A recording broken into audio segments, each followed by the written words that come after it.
National Convener for the Black Women's Roundtable. I'd like all the Black Women's Roundtable sisters is what we call ourselves, to just wave your hand, all the Black Women's Roundtable sisters in the room. And because I have two hats and one paycheck, equal pay is not here yet, Joy. Enjoy. I have board members who are also here for the National Coalition on Black Civic Participation, some who've been here a while, and some new board members. Can you please wave your hands? Awesome, thank you. So on behalf of the National Coalition on Black Civic Participation and the Black Women's Roundtable, I do believe that I like to stay on my task, and my task is to welcome you. And we thank you for stopping by.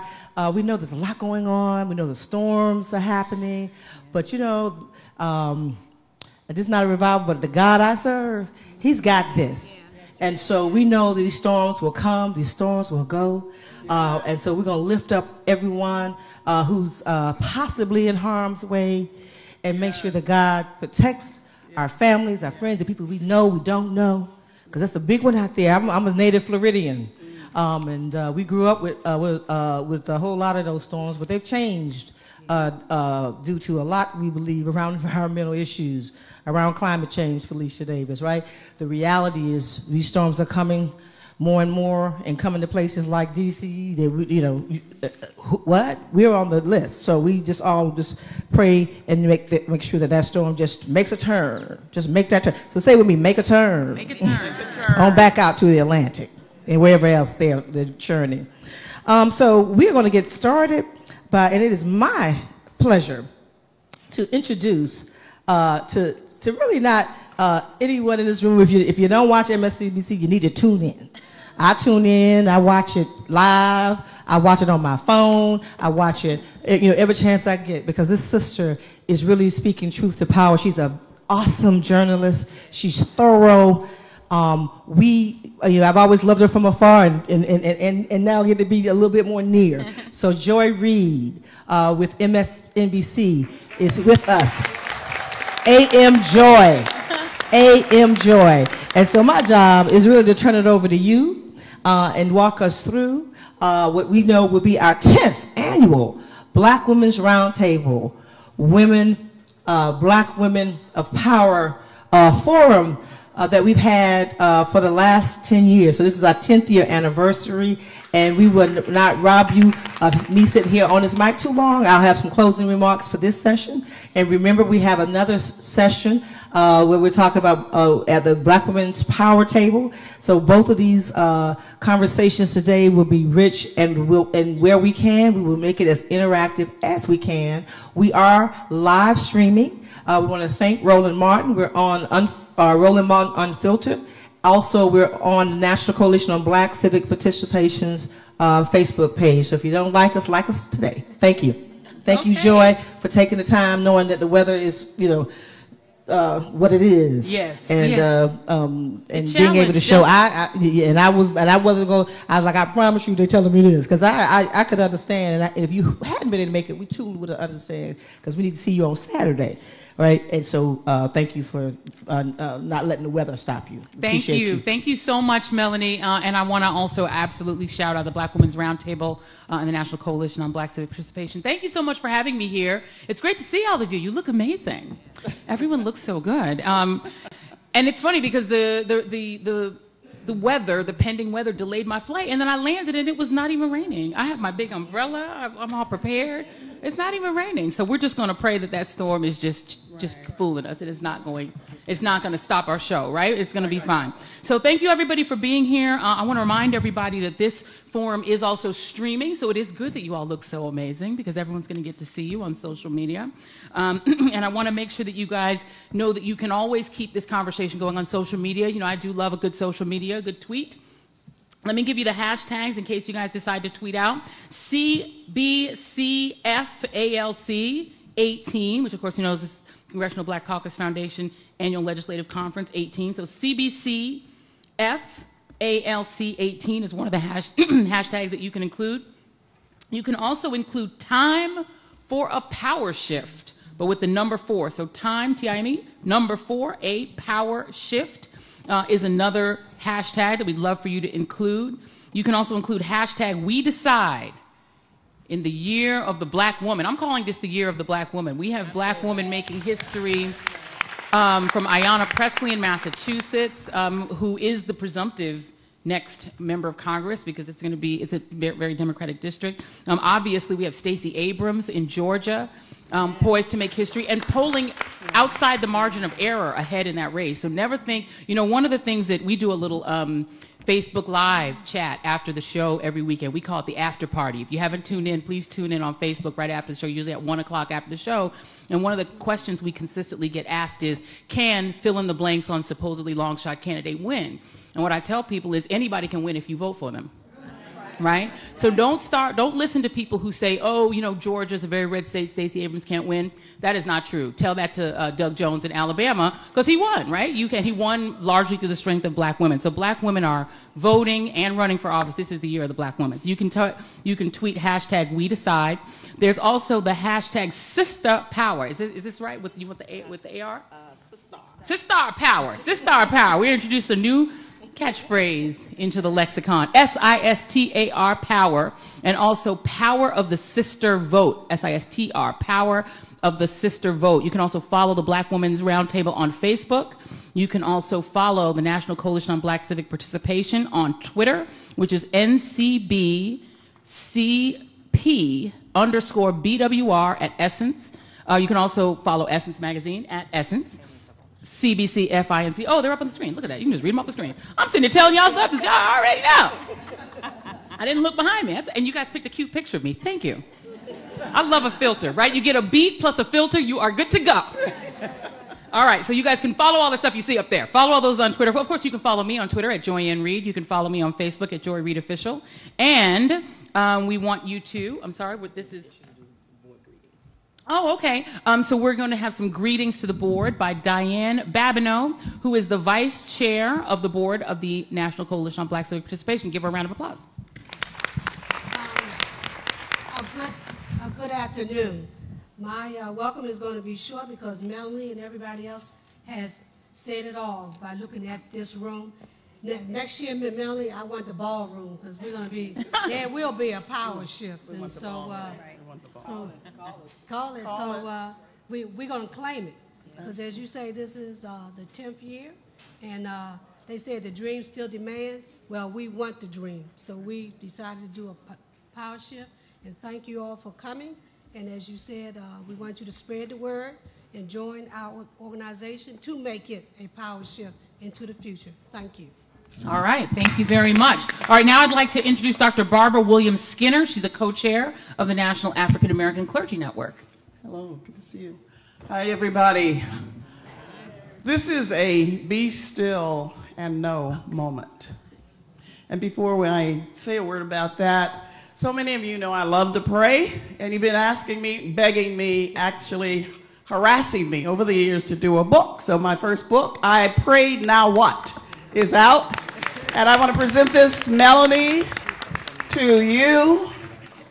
Melanie, hello. You badgered me more than anyone. So it says, Melanie, may God continue to strengthen your empowering leadership of Black women and girls. Barbara Williams Skinner. God bless you. Let's take it.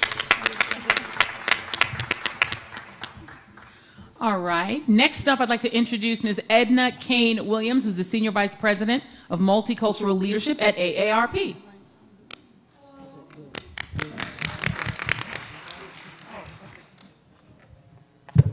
On behalf of AARP, I'm delighted to be here. I'm a long-term partner with Melanie, the coalition. It's good to see Dr. Avis. We're currently working with Dr. Skinner on faith-based outreach. I don't know about you guys, but I've had a nervous pit in my stomach for most of the year. I think we can all relate to that. I have family members that I've been working on for most of the year around, and AARP is very focused on the midterm elections and getting people out to vote. And I know I'm speaking to the choir here. I know everybody in this room is registered and will be voting, but take it upon yourselves in the next couple of weeks, next couple of months to identify some family members who are likely not to vote. I have 4 or 5 young people in my family who are steadfast against voting. They have all kinds of, you can tell my bias because they're not sufficient explanations or reasons to me, but they're important to them. But I've taken it upon myself that I'm going to spend time with each of them over the next month to try to, even if I have to pay them, no, not pay them, but to persuade them to vote, because these are scary times, and it's so important that we all step up. So I'm asking everyone to identify someone in your circle and make sure that they vote in these elections. AARP is doing our part. We're a nonpartisan organization, but these midterm elections are absolutely critical to the country's future. So we're happy to partner with organizations like the Coalition. We have been a partner. We will be a partner. We're here for the long term. Thank you. Thank you. Amen. All right, I'm going to turn it back over to Dr. Barbara Williams-Skinner, who had a few additional remarks. Okay, I said this is a be still and know moment. So basically, what we realized, God is fully in control. Everybody say, God is fully in control. God is fully in control. Yes, and I just want to tell us a little quick story, an old ancient story about a widow whose husband was a prophet and he died. And when in the ancient days, when your husband died, women didn't work. You went into poverty. 2 children were going to be sold into slavery. She goes to the head prophet, said, my husband served you well. What do we do? I have nothing. They're going to prison. She said, what do you have in your house? She said, nothing. Then she said, except a little oil. So he said, take the oil, go around to all your neighbors, get as many empty jars as possible, pour in the oil from this little bottle, all the empty jars, go sell the oil, and you and your children will live. She did exactly that, and she lived. Now, three things for us about that. She had a dead situation. We have so many dead situations around us, not necessarily caused by us, but when people are trying to rip you off of your vote, your health care, your wealth, your empowerment, those are some dying situations. The question is, not, for this woman, she could have just folded her tent and died. She asked for help. So the question is, how do we, black women, are used to doing everything ourselves. We lift the refrigerator and the stove in the same day, then move the house around and then go down to PTAA and then go to NACP meeting, and then over to the sorority. Okay, we do that in one day. But we have got to learn how to ask for help from one another. And so when we find is what she found, that she had the source of her own survival and thriving in her own house. That's our vote. That's the 7.1 million African Americans today who are unregistered to vote. 2 quick points. In Michigan, the voting margin, the victory margin was 11,000. There were 240,000 unregistered African Americans. Pennsylvania, 44,000.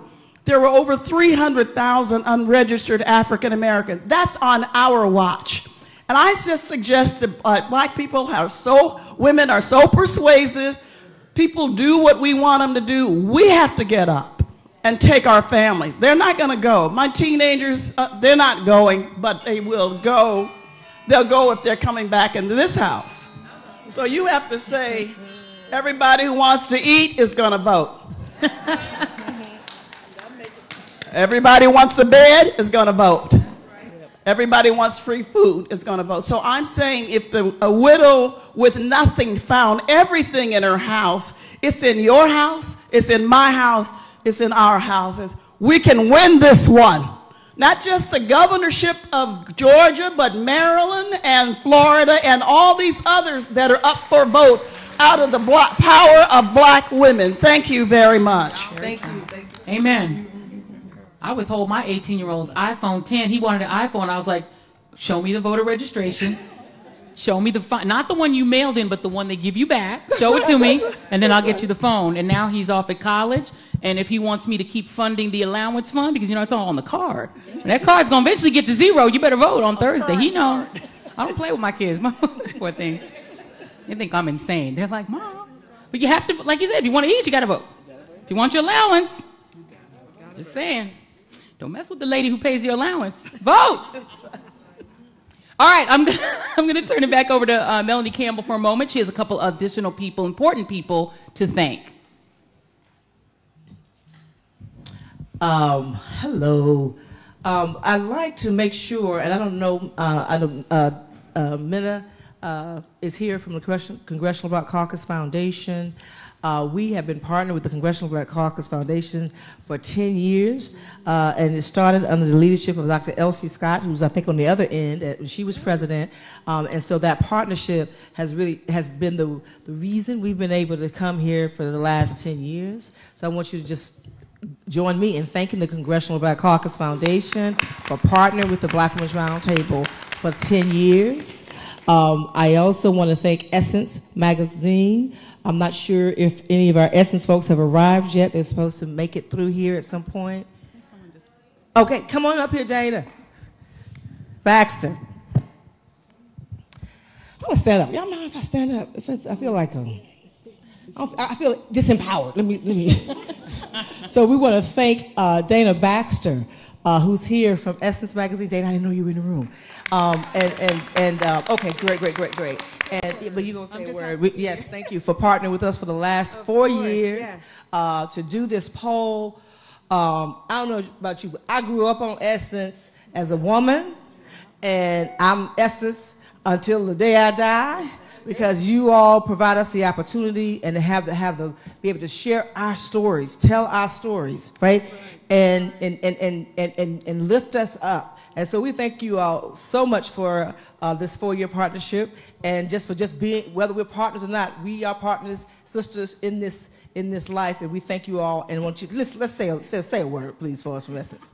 I'm just getting in from New York, so I'm a little bit frazzled. I was a little bit late, but just very excited and happy to be here. So just want to say welcome on behalf of our president, Michelle Ebanks. I'm sure many of you know her. And I don't know if you've heard, we have a new parent company, Essence Ventures. Essence is now once again 100% Black-owned and independent. And our founder and chairman of Essence Ventures is Richelieu Dennis. So on behalf of Michelle, Rich, thank you. We are just here to elevate Black women's voices. Thank you. Thank you so much. Thank you. All right. Okay, so let's jump into the meat of the matter here. I love a poll, and so I want to actually thank Essence as well. The African American community is one of the most underpolled communities in America. We tend to be, 120 or 130 of the people polled in a 1,200 person poll. So we're really not getting the in-depth polling, except for great organizations like Brilliant Corners that do a lot of deep dives into our communities. And so this is a real service to sort of really take a dive, not just into the African American community, into the Black community, but also into what Black women are thinking. This is, as I said, the constituency that will make the difference in the 2018 elections. It's very important that we know what Black women are thinking, right? Because Black women are moving, literally flipping states and flipping districts. And so this is important to know. So thank you very much, Essence, for funding that. Polls are expensive. Just so you know, they're really expensive. And so for an organization to fund this, it's super important. So I want to now introduce the great Avis Jones-DeWeaver, who's going to present the findings. And this isn't even the first annual poll. So please present the findings and also a little bit of the background on how the numbers this year compare to what was found in the poll before. Absolutely. So thank you. Thank you. And thanks for calling me the great. I'll take it. Yes. I give people their due. Good afternoon, everyone. As the great Joanne Reid just said, Black women are really the decision makers. We are the deciders of the political future of this nation. We've shown our power over and over again, as was referenced with Alabama, as was referenced with Ayanna Pressley, and so many other examples, and we will continue to do so. And that's why we're so excited to continue our partnership with Essence Magazine to really be able to mine the political intentions and opinions and preferences, policy preferences of Black women. This is our 4th year of doing so. And so today we're going to sort of delve a little bit deep into this year's findings, as well as provide you a little bit of a comparative analysis as it relates to how our findings actually parsed out in previous years. Just to tell you a little bit about the sample is based on Essence readers. So we used an Essence panel survey.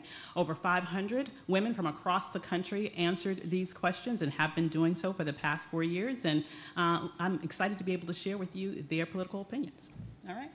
I have some bullet points here that give you the sort of the longitudinal analysis, but instead of going through the bullet points, I'm going to just sort of give you the context as I show you the graphs that show you the outcomes, okay?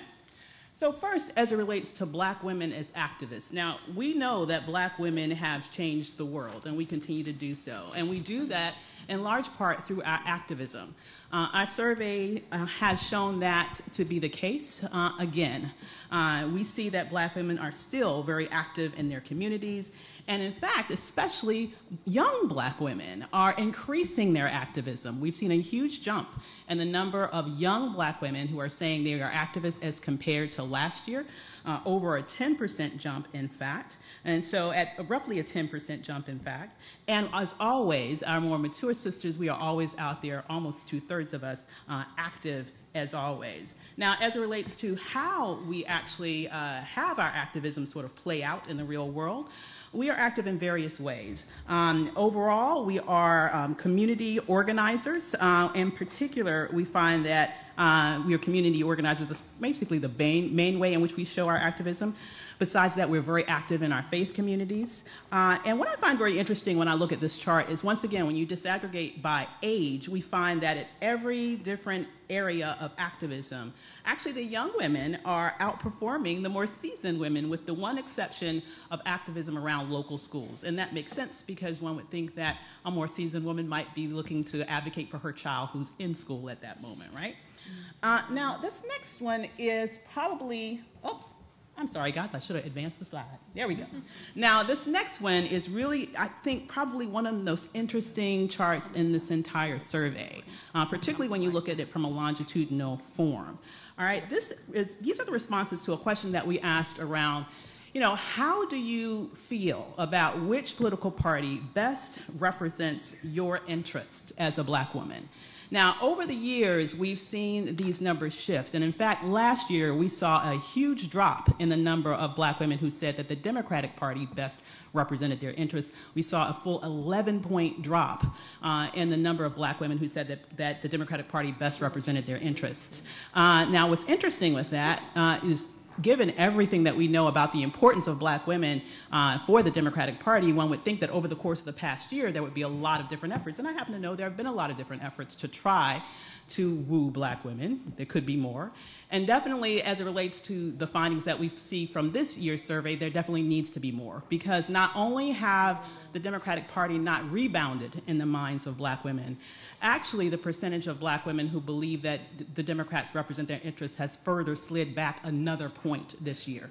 And what's really interesting as well is the percentage of black women who say that the Republican Party best represents their best interests actually has gone up slightly to 2% this year, whereas in every previous year in which we've had this survey, it was steady at 1%. I think another very interesting finding from this particular chart is that fully 1 out of 5, a little bit more than 1 out of 5 black women say that no political party best represents their interest. And once again, that has increased slightly over last year. So when I take the findings in totem here, what it's telling me is that one cannot take the black woman's vote for granted. That we need not to only just focus on getting out the vote campaigns, we need to focus on persuasion campaigns. We need to make sure that black women understand why it's important to vote for a particular party. In other words, our vote needs to be earned. And actually, I think that's a good thing, all right? When we take a look at what specific issues are most important to black women, we've seen some significant shifts here over the years.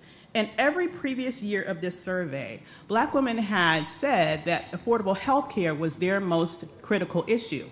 This year, that fell all the way down to 4th on our list of priorities, okay?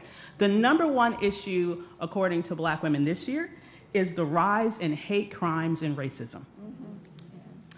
And one would say, you know, I'm not really surprised because we understand how this culture has shifted given the new leadership. We see that there is a sort of a coarseness to our culture, an extremely sort of a record level increase in terms of hate crimes in our country. And women are showing that in terms of what they feel is the most important thing that's impacting them at this moment. Secondly, is their concerns around the need for criminal justice and police reform. And thirdly, the need for gun violence and gun safety action. Now, Another very interesting thing about these findings is that if you further disaggregate by age, you see some slightly different priorities. So for example, older women are more likely than younger women to say that racism and hate crimes is the most important factor to them, whereas younger women are more likely than older women to say that criminal justice and policing reform is the most important factor to them. So, you know, it really kind of makes sense, doesn't it? All right, and next, I think this is probably one of my most interesting parts of the survey. We asked... He just had to show up, right? We can't even have the Black Women's Roundtable. He's still there. I know. We can't get away yet.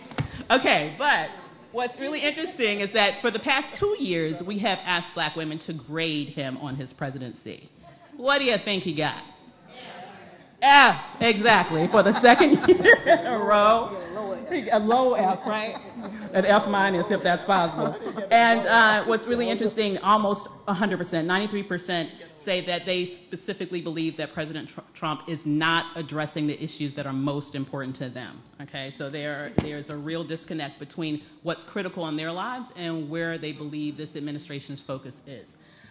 Next, as it relates to the specific policy priorities that Black women indicated that they wanted for the next Congress as well as for the president, we have seen that the issue that Black women are most wanting Trump and Congress to take up moving forward are issues around protecting Medicare, Medicaid, and Social Security. And when you think about it, it really makes sense, because if you look at what's happened with the tax bill, we know who that has helped disproportionately, but we also see how it's exploded the deficit. And when that happens, oftentimes people want to raid programs like these. And Black women are politically savvy enough, it seems, to understand that, and that is why I believe you're seeing that as the top priority for them. But also important to them in terms of policy that they want the Congress to act on is to do some work as it relates to protecting the Affordable Care Act, and tied in priority is protecting the nation from foreign meddling as it relates to elections and adopting comprehensive immigration reform.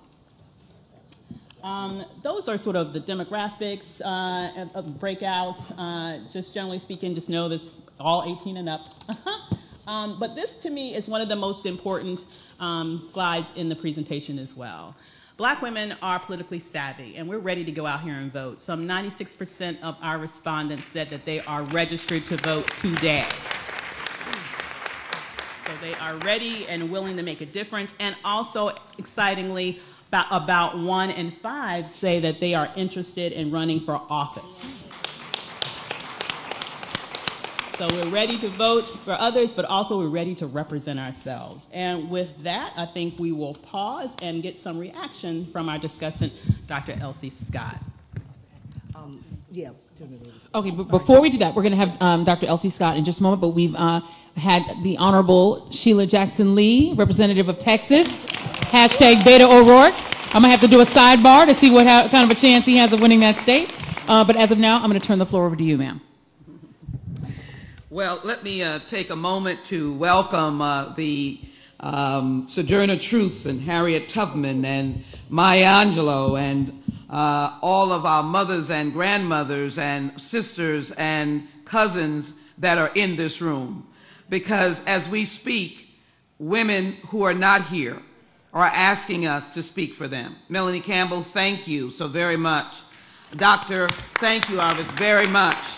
Joanne Reid, thank you for glaringly but most proficiently and with distinguished attitude and intellect presenting on a regular basis that Black women too can do anything that you ask them to do. Thank you. Let me say that we have followed your lead because tomorrow we hope you will fill it up and recognize, Dr. Minna, that we heard you, the Congressional Black Caucus Foundation, and forgive me for my manners, I come as the chair of the CBCF to welcome you and to thank you and to embrace you and to say that two of us, we can walk 2 and 2 together. But tomorrow our theme will be advancing the cause of freedom, justice, and equality. Let me say that again. Advancing the cause of freedom, justice, and equality. Black women. Who did I say? Black women. Who did I say? Black women. Black women at the forefront of leadership. Yes. I know that Dr. Scott, who you'll be hearing from quite a bit in the coming year related to the Congressional Black Caucus Foundation, will give you the analytical analysis. But allow me to look at this document and say to you that I know that the women of the Congressional Black Caucus will find this document to be a pivotal and vital document as we move an agenda that is needed to be more accurate and certainly intensely intertwined with black women. Interestingly enough, we will have Doug Jones here, who has come to be interviewed by black women on how his race, again, from a policy perspective, was intertwined with the brilliance, the destiny, the agitation, and the organizing of African American women. Yes. And he has come, why? Because of the impact African American women had. That means that what is being said in this document of key findings, thank you very much, this should be proclaimed from the mountaintops. Black women are activists, and they are activists in the nuances of life, that you will find them in the PTOs or no PTO, meaning they are there in the schools, organized or not organized. They are the ones that are fighting for the children of mothers and fathers who are not in the school. You'll see them walking back and forth trying to challenge what's happening to their child, and they take Johnny and Kwame and Letitia along with them. That is a vital role that they play. They are teachers as well. That I don't want activism to be limited to just activists. So I want you to be aware of that, and I will briefly comment. I see something that is giving me pause, but I will understand that in terms of the drop of support for parties versus another party. Let's offer ourselves in this capacity. I'm in a party for its values. I am not in the party for party politics. So it will behoove all of us that when we think about who we're voting for, or we say the word Democrats, we ask you to look at us who are carrying that banner, and it is up to us to be held accountable and to speak your language and your issues. You will have the mightiest power in 2018 to get those kind of people elected, listening to you, because you've already shocked the nation in Alabama. You are going to shock the nation in Mississippi. That's right. You're going to shock it in Maryland. You're going to shock it in Georgia, and you're going to knock it out of the ballpark in Florida. And so I just want to keep you recognizing that all that we do social justice-wise, but policy and political-wise, there is no door closed to you. And I want it also to be economic. I put that in the weaving of it because we are not CEOs of Fortune 500. That's the trajectory that we need to be moving. Presidents of major institutions, universities, Ivy Leagues and non-Ivy Leagues, including our HBCUs. So as we talk about this document, it gives us that groundwork.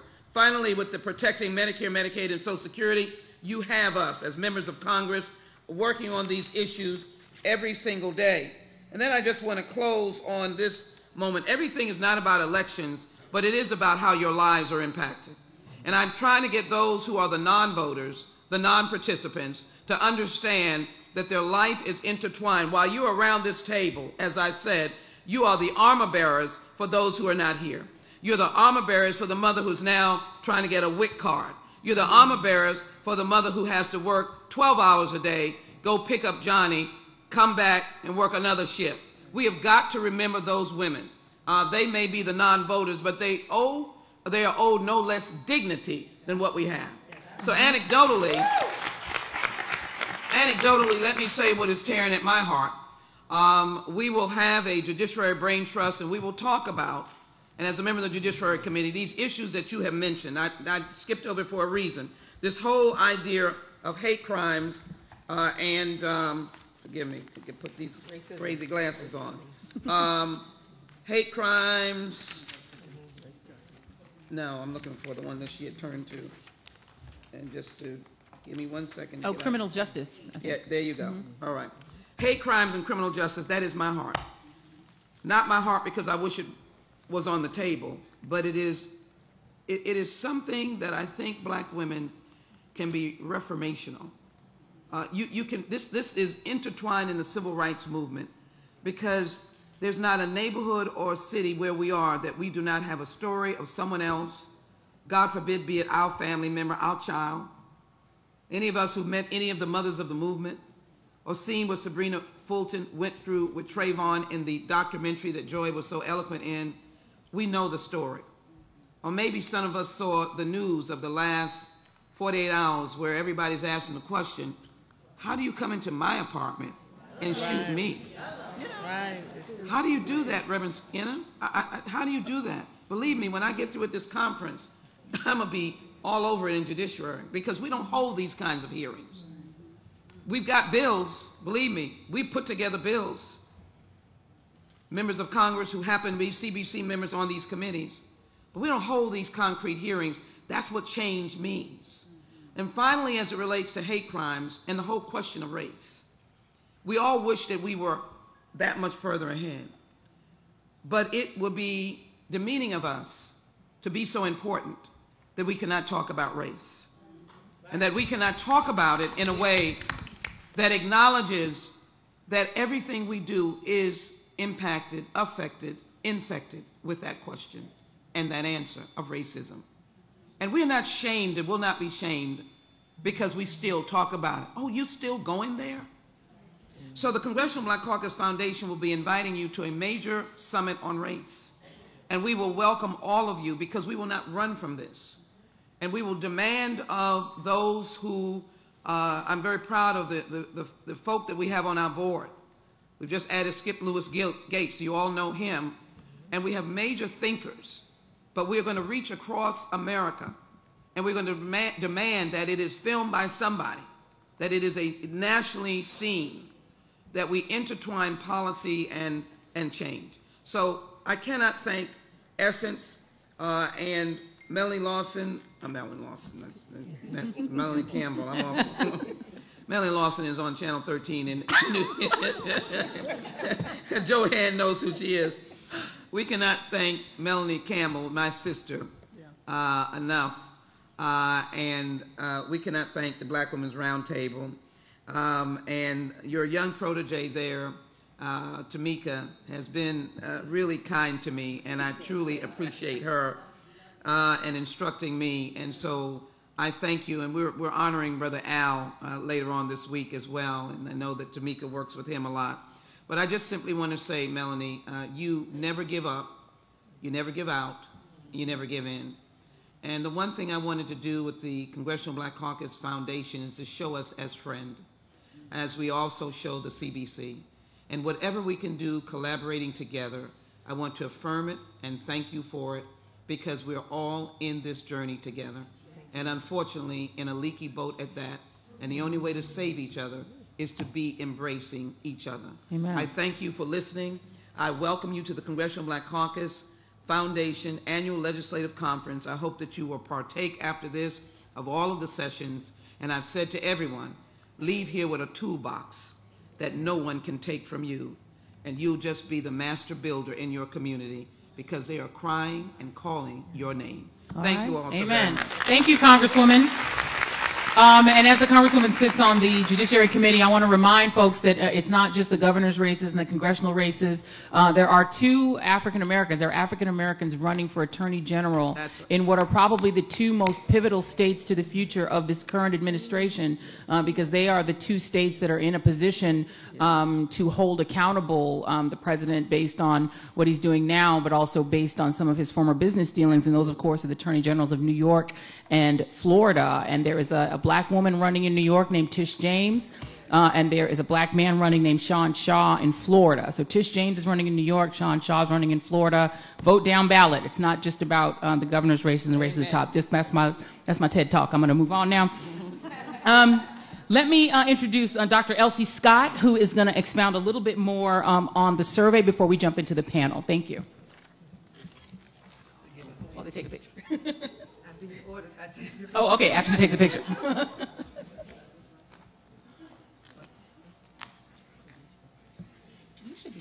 Good afternoon, everybody.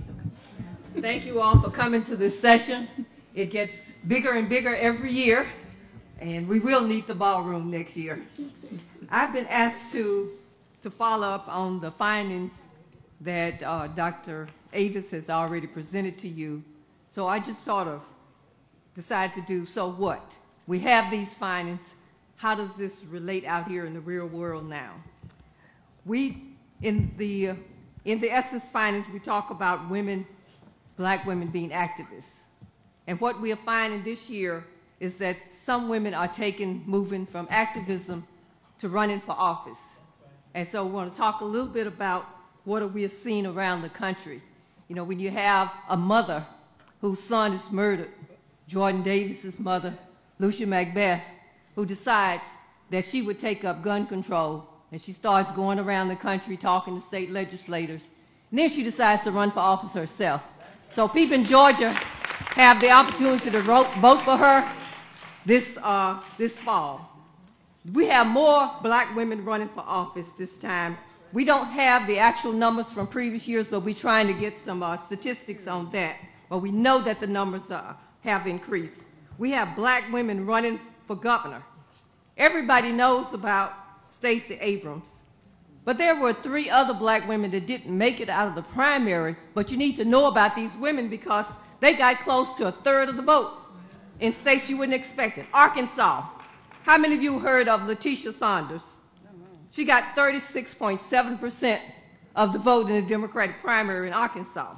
In Nebraska, you had Vanessa Ward, got 28.8%. And in Oklahoma, Constance Johnson got 38.6% of the vote in the Democratic primary. So we'll probably be hearing from these women again, running for governor or some other position. We have women, as Joy has already mentioned, running for attorney general. You have a Republican in the state of Illinois, Erica Harrell, who's biracial, who's running against a black man who's running as a Democrat in the state of Illinois. So either way, you'll have a black person as the attorney general in the state of Illinois. Joy mentioned about the Democratic primary.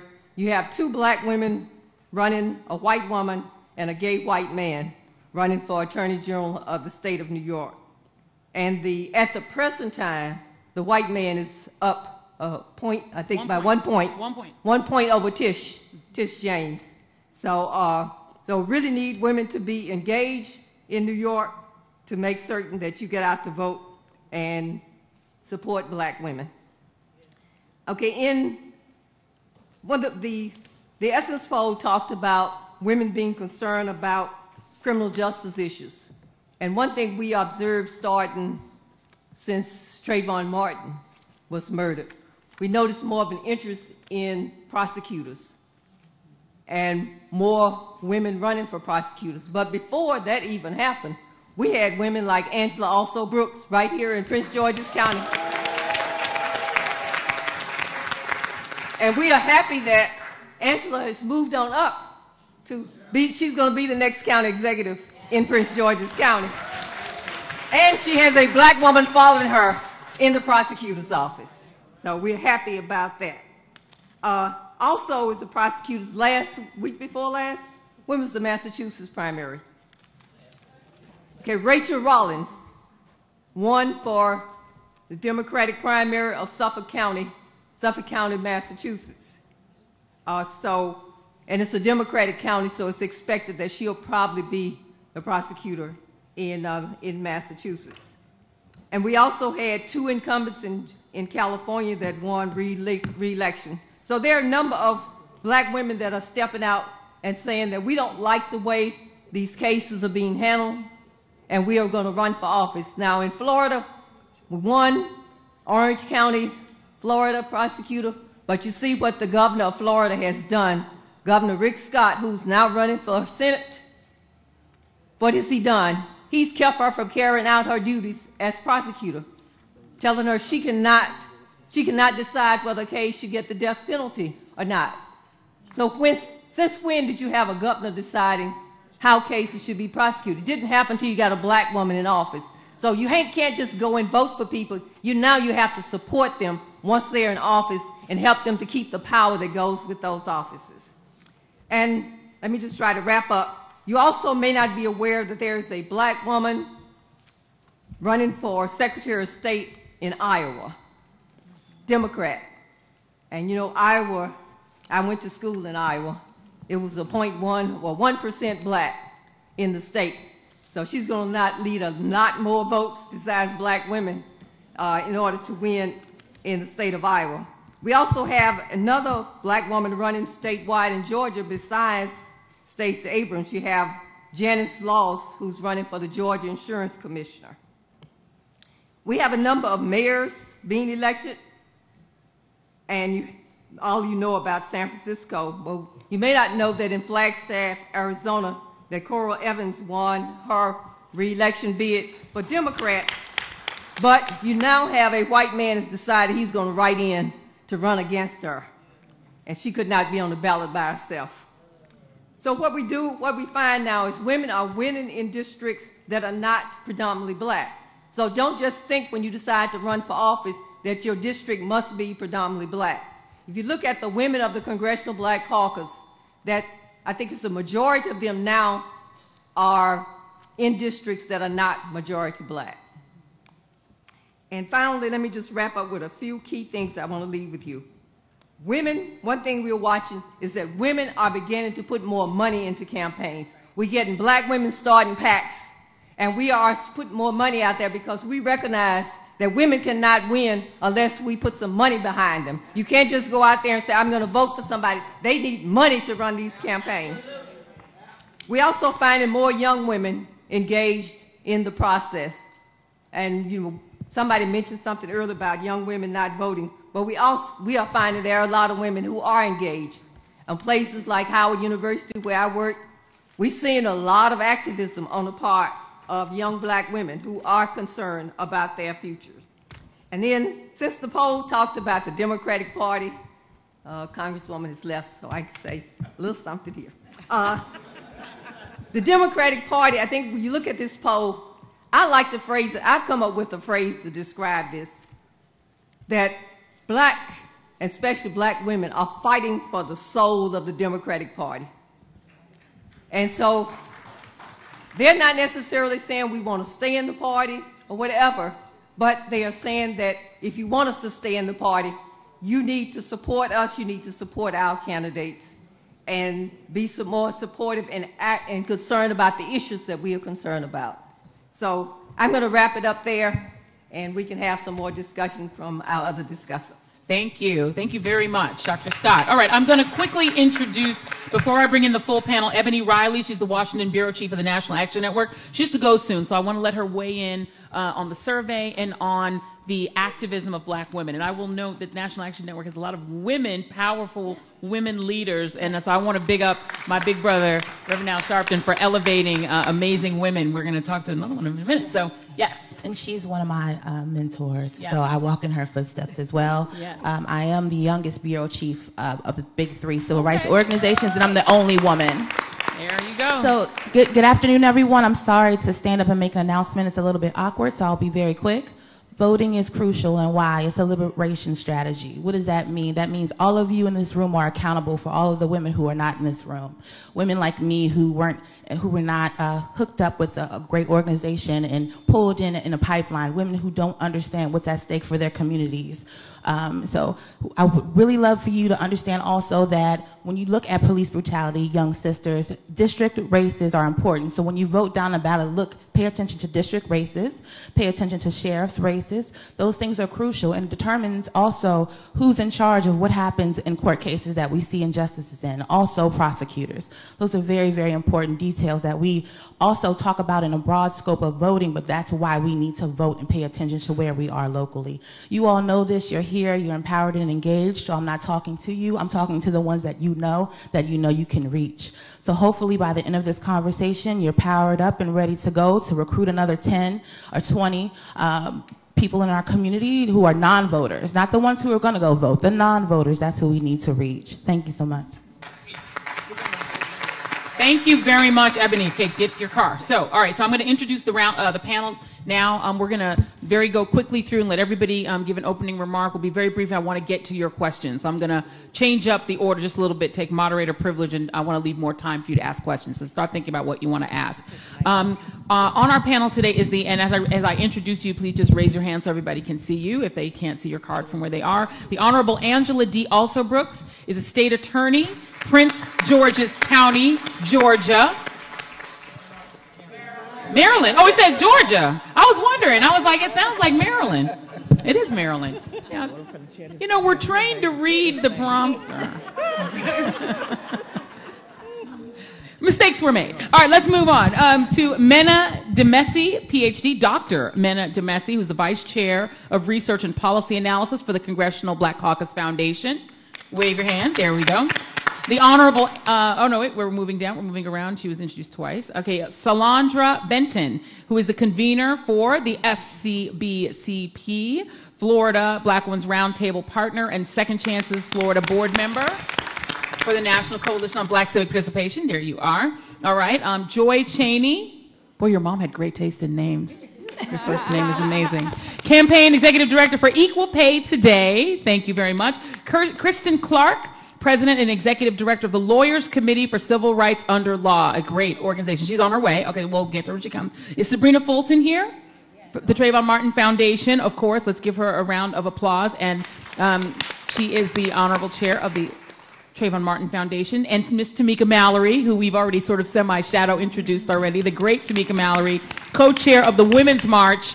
And let me say, without Tamika and the women of color who made that march relevant and important, because they brought to it the activism of women of color that was critical to making that march work. So I've seen Tamika in action, so she is amazing. Reverend Dr. Judith C. Moore, convener of the Pittsburgh, what is this, Mon Valley Black Women's Roundtable, Mon Valley Black Women's Roundtable, and the Executive Director of Sisters Saving Ourselves Now. Wave your hand, please. Where are you? Here you are. Hello.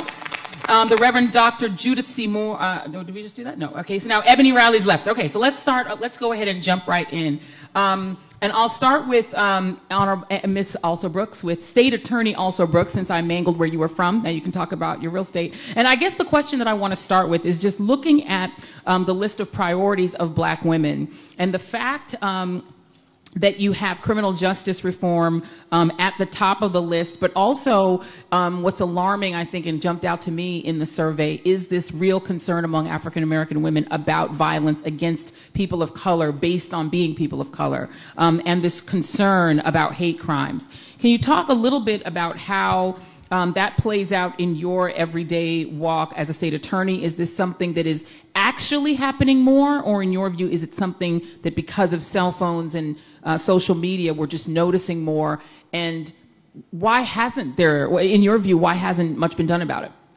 So first of all, I want to just thank Melanie Campbell and the Black Women's Roundtable and tell you all how excited I am to be in this room this afternoon. I want to greet all the women who are in this room and to let you know that we are moving this country forward. It is Black women who are on the forefront, and I want to thank you all so much. And if I can also say, I literally would not be here at this table as the first elected county executive in Prince George's County, but for Black women. You all showed up in amazing ways, and I just want to say thank you so very much for that. When I looked at the survey to answer the question and realized that the topics now of most concern to women, rise in hate crimes, criminal justice and policing reform, gun violence and gun safety, literally made my stomach hurt when I looked at it, because it reminded me that Black women and our children don't feel safe any place in America. That's the truth of it. If you think about the fact that we are dying every day of domestic violence, we don't feel safe in our homes, domestic violence, sexual assault, and then we add to that the fact that now we must also feel afraid outside of our homes, that we are afraid now of with all of the gun violence and the rise in hate crimes, and so we are in a really perilous time. But what I tell you in my own work, the questions of whether I'm surprised, of course not. We didn't get here overnight. Between 1972 and 2009, we quadrupled the prison population in the United States of America. Guess what? Without zero impact on crime. zero impact. And so we quadrupled 1972 and 2009. And when I first heard those numbers, I had to ask the question, because it's an obvious one: was it connected to the civil rights movement? You and I both know the answer is absolutely yes. That the response to the civil rights movement was that we incarcerated, quadrupled the number, and incarcerated African American men. How do we do that? In really insidious ways, including bail reform, an issue that we haven't talked enough about. What does bail reform mean to us? It means that because you are too poor to pay for your freedom, not because you're dangerous, you're a flight risk or anything else, but because you were literally too poor to pay for your freedom, you are incarcerated because you're driving without a license. $100 crime, $1,000 crime. We're finding that our folks are being incarcerated, losing their jobs, losing their housing. So this is an economic justice issue that has not come to the forefront. It is, I think these kinds of issues are the ones that I have seen in my work and have taken it upon myself to address. And so I went to the Capitol in Annapolis. I was the only prosecutor. Thank God that I was elected, right? It's important for us to be at the table, absolutely critical for us to be at the table, because out of the 24 jurisdictions in Maryland, guess what? Nobody showed up but me in Annapolis to testify on behalf of bail reform. No other prosecutor in the state of Maryland showed up except for me to say that it is wrong to punish a person because they are poor. And so it really does highlight the fact that we have to be present. When we think again about the gun violence that we are seeing in our communities, again, it is really going to be incumbent upon women to get out there and to resolve this issue. How do we do it? There are ways that we must do it to make sure that we are fighting for gun laws that are sensible. We were able to do this in Maryland. We have one of the most aggressive gun laws in Maryland, the Gun Safety Act of Maryland that was passed in 2013. Ensuring that individuals who are mentally ill, we haven't talked about it, we are so irresponsible in allowing those who suffer from mental illness to have guns. We have been so irresponsible as well in ensuring that those who are disqualified from possessing guns have them as well. So we have done some really common sense things like requiring a fingerprint for those who now are getting these guns, to make sure. We have so many guns in our communities, and our babies are showing up along the side of the road every day because of it. And so it is really going to be incumbent upon us to make sure that we are not only passing common sense gun laws, but that we're doing everything we can to protect our young people and to protect our women who are suffering in these domestic relationships. Again, domestic violence is not confined just to adults. What we've seen in Maryland, and we see all across this country, is that children are the invisible victims as well of domestic violence. And so these are some of the issues. If you ask what I'm seeing in my work, those are some of the things. But again, the thing that hurt me so much is to remind me that women and our children don't feel safe any place in America, not at home, not inside, not outside. So we have a lot of work to do. I'm going to end on this thought because I heard something that was so powerful. I want us to remember how powerful we are. I heard Sojourner Truth's name called a moment ago and reminded me when she said something that I keep repeating. I said it last year and we'll say it again this year, when she said, if the first woman that God ever made was bad enough to turn the whole world upside down, well, then these women ought to be able to get together and turn it right side up again. We can do it. We are doing it, and a major shift is occurring. Yeah. Thank you. Thank you so much. And, I'm squinty, so I'll look across. I think I see Angela Reid just walked in, so I want to acknowledge her. Friends will embarrass you. That's what you got to do. Everybody give a big round of applause for the amazing Angie Reid. Thank you for coming. All right, I want to bring in Dr. DeMessi on that point, because I think there is so much concern and trauma around issues of violence that are taking place in our community. And, a lot of African Americans have a closer relationship to our representatives than normal. I mean, I think about the LaDavid Johnson situation. It's more likely that you were going to know Frederica Wilson because she's such an endemic part of the community, Congresswoman Wilson. So it's an advantage in a way.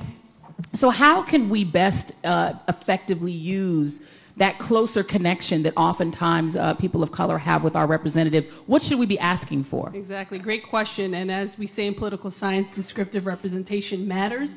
It matters that our representatives look like us, identify with who we are, and get supported to ensure that we can keep growing the numbers of black members of Congress. Last session, we had the highest number of black members of Congress ever in U.S. history. This session of Congress, same thing holds. So what does that mean? Are our interests, therefore, more represented because we have more people in office that look like us? That's the hope. That's the theory. It is reality. However, they're still in the minority. Right. And so it is important that we, at every level, speak up and also identify the challenges. You know, as I hear everyone talk, I think about the fact that, you know, all of these issues are interrelated. When you hurt black women, you hurt the black family. When you hurt the black women, you hurt America. When you help, conversely, when you help assist black women, whether you're talking about work that Joy does with equal pay and for equal work, right? You know, 80% of black mothers are basically the sole earners. Over 80% of black mothers are breadwinners, whether they're sole earners or earning up to 40% of their income. So, but yet they get paid less on the dollar than not only white men, but white women. So we're working harder, we have more responsibilities, and when black men and young people die, you know, that's affecting black women. And yet we are in this sort of paradox, if you will, where we need to be empowered by our members of Congress. So, you know, we had this overemphasis on the executive branch after Obama's election. It makes sense, but we kind of missed the boat on the importance of local and state elections. So yes, know who your representative is, but know who your mayor is, know who your county executive, know who your state's attorney is. Go show up at public hearings, do the work, and follow people like Tamika Mallory who are there when you know, lifting up issues at a local level, even if the rest of the nation is not aware of it. So when you show up and show your voice, there are strength in numbers. So I'll just leave it at that. But let me also just mention that things are changing. This power shift is very real. It's 2018, and for the first time ever in 2020, the U.S. Census is going to acknowledge the saliency of ethnicity within the U.S. black population. We're African American, we're African, we're Caribbean, and so we will have the opportunity now to collect more data that accurately reflects where our populations are. So we have to speak up in all of these issues, and no one's going to do it if we don't do it for ourselves. Yeah. 2020 is important. It's an Armageddon year. It's a presidential year and a census year. So the last one was 2010, and you saw what happened, right? Armageddon. I want to go to Tamika on that point, because I think one of the things that happened during the Obama administration is that in a lot of ways, activism had the luxury of an open ear in the White House. That when you protested things like police violence, you could go into that administration, and even if it was adversarial, there was a give and take. It was sort of the Lyndon Johnson model, where there was something of a give and take. Now, in the current era, there's not that sense that that kind of activism has an ear on the federal level. So how has activism shifted to respond to that? Is it becoming more local? What do you think is the sort of smart way to do the kind of grassroots activism that you do? Well, thank you. Thank you so much. And obviously to Melanie, I appreciate you for always having me and just being a big sister and a mentor. You know, I do think it definitely is shifting in terms of the amount of people who are engaged and folks just feeling really, really afraid. But my job today was to give up my time for exactly this point to a young woman who I brought here with me. And just to kind of, we're looking at the numbers and we're saying that people are activists and they're more engaged and they're concerned about criminal justice reform. And we know that that's true. And we know a lot of it is happening online, but it is not necessarily translating on the ground right now. And we have to figure that out. The reason why I asked Melanie if I could bring Shaquiesha Clemens to today's session is because this young woman, I don't know how many of you heard, and I know Angela, my sister sitting here, was very, very vocal about Shaquiesha's situation right after it happened. But she was assaulted by police officers in a Waffle House. And how many of you saw that video go viral? Exactly. So Shaquiesha, come on over here, honey. Yes. So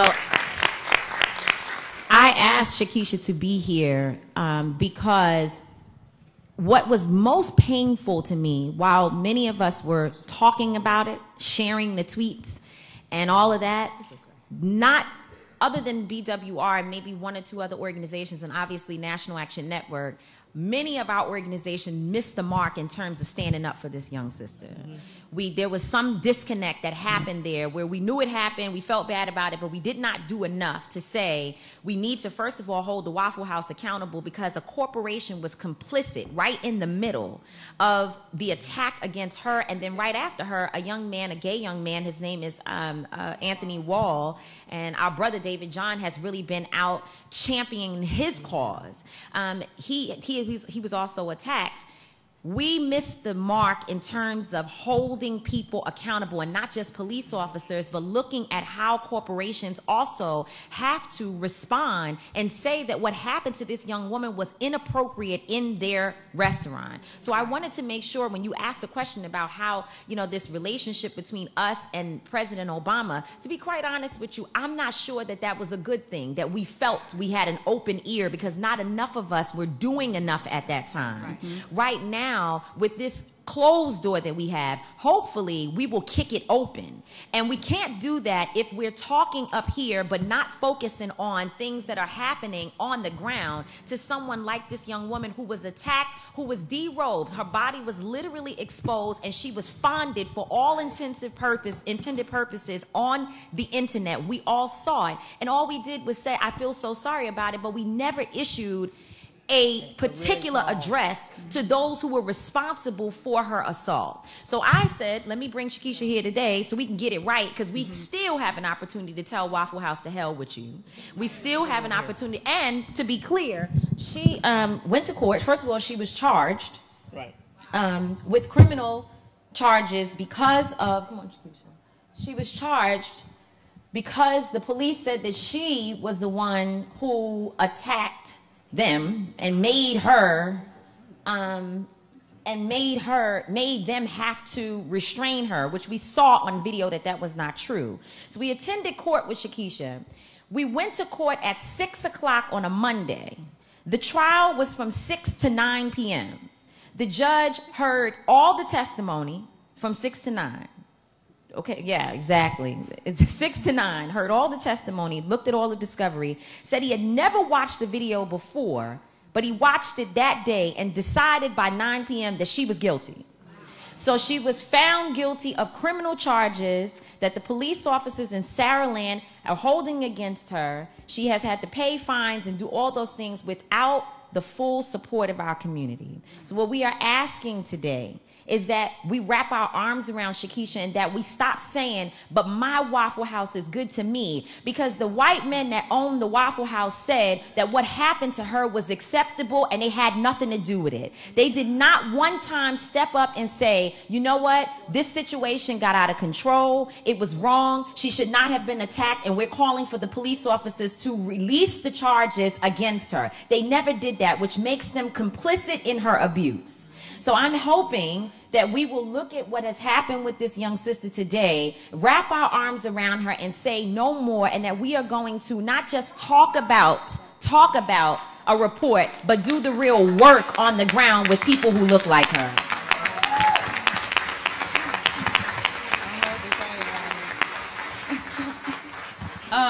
First off, I want to thank everybody for, listening to Tamika talk about my situation.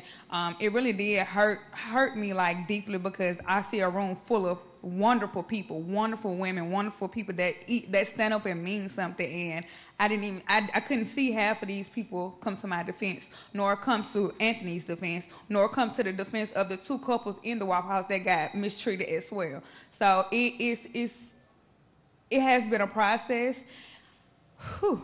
It has been a process. It's still a process. I just really want, I want justice for me. And because not only for me, it's other women out there that this has happened to, and no one knows about it because it wasn't recorded. And I don't know. So, thank you, Shaquiesha. Thank you for your bravery, first of all, and for coming here. She had to bring the movement here.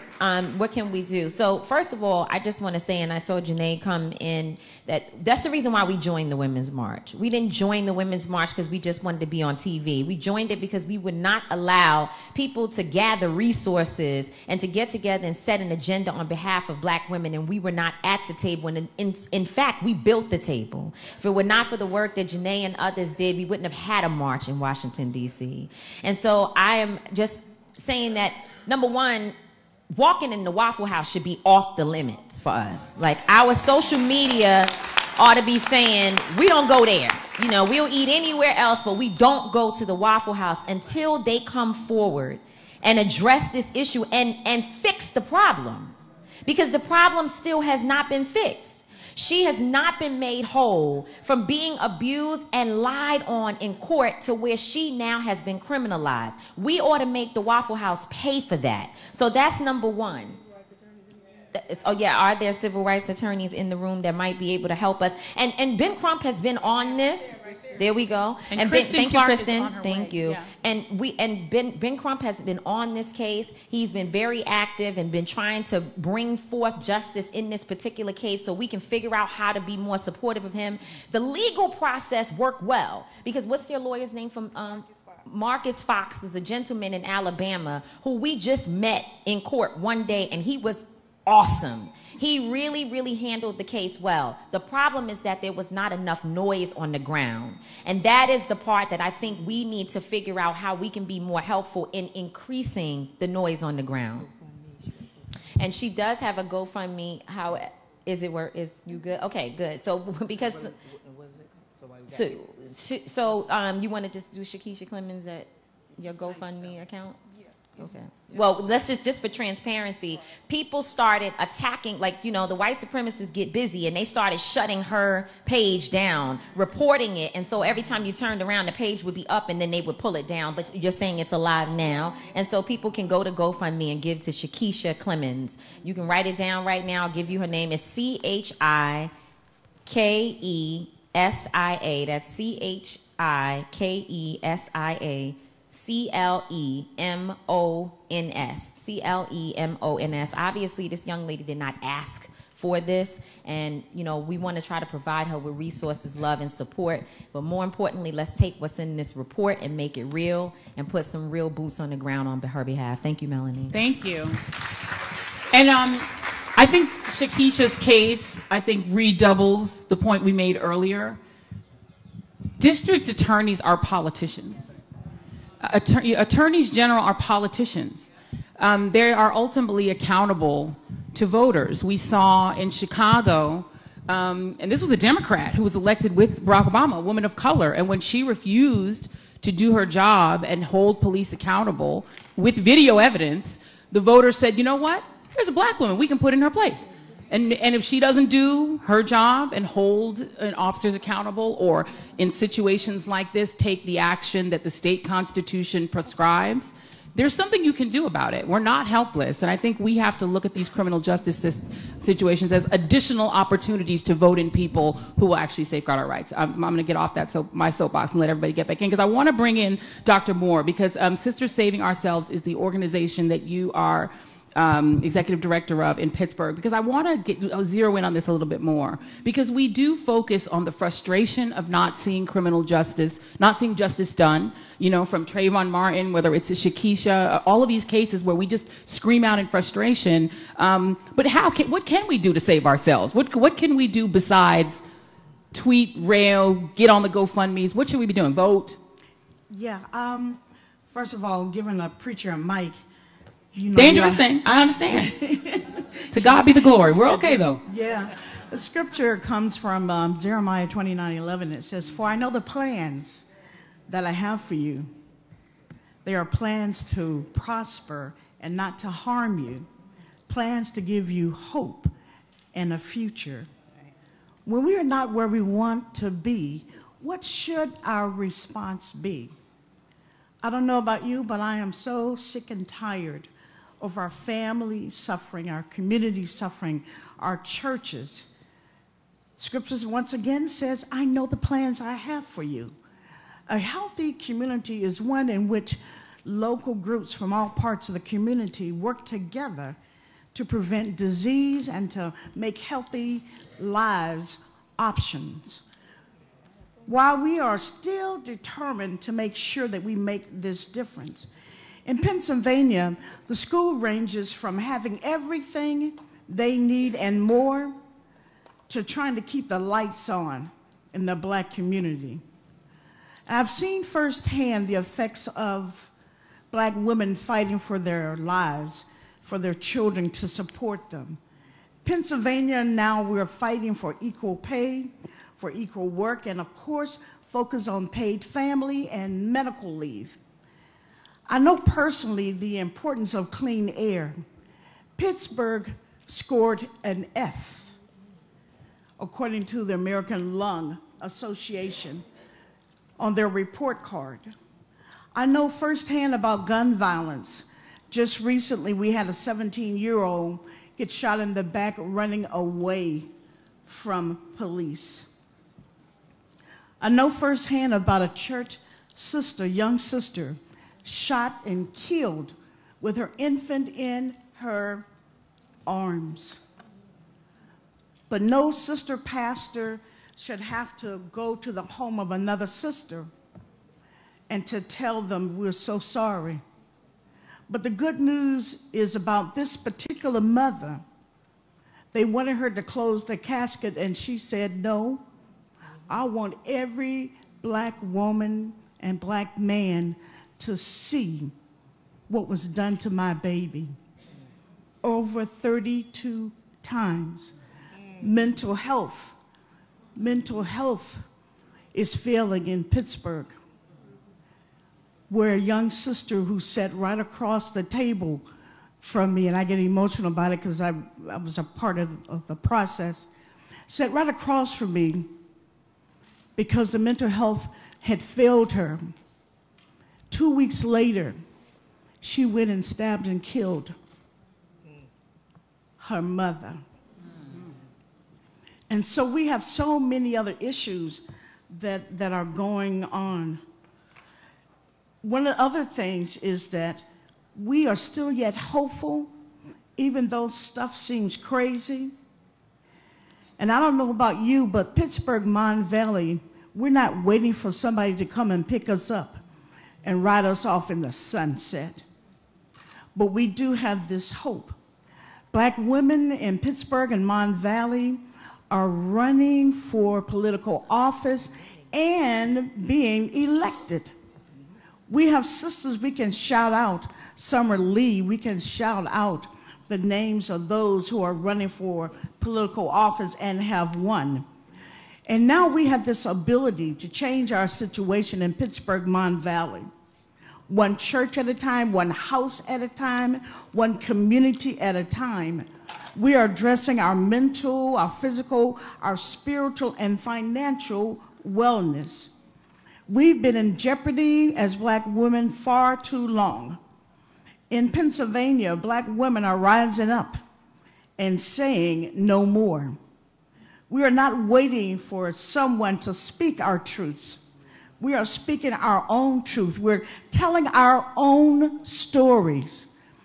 And I love it, the fact that we're not waiting to be invited to anybody's table. We are creating our own table. And if you want to come and join us, well and good. But we're not depending on anyone to save us. We will save ourselves. Sisters like Summer Lee and sisters like Tina Ducey and Braddock, they tell us that they want us to eat healthy, but there's no grocery stores. They say they want us to be well physically, but the hospitals are not treating us because we don't have the medical insurance that we need. And so I just want you to know that you don't have to worry about Pennsylvania, Mon Valley, that we're reaching and we're stretching out, we're making a difference. And I'm blessed to have a sister and a mentor who are here with me, not only in support of me, but in support of what's happening in Pittsburgh, Mon Valley. We are saying no more. Thank you.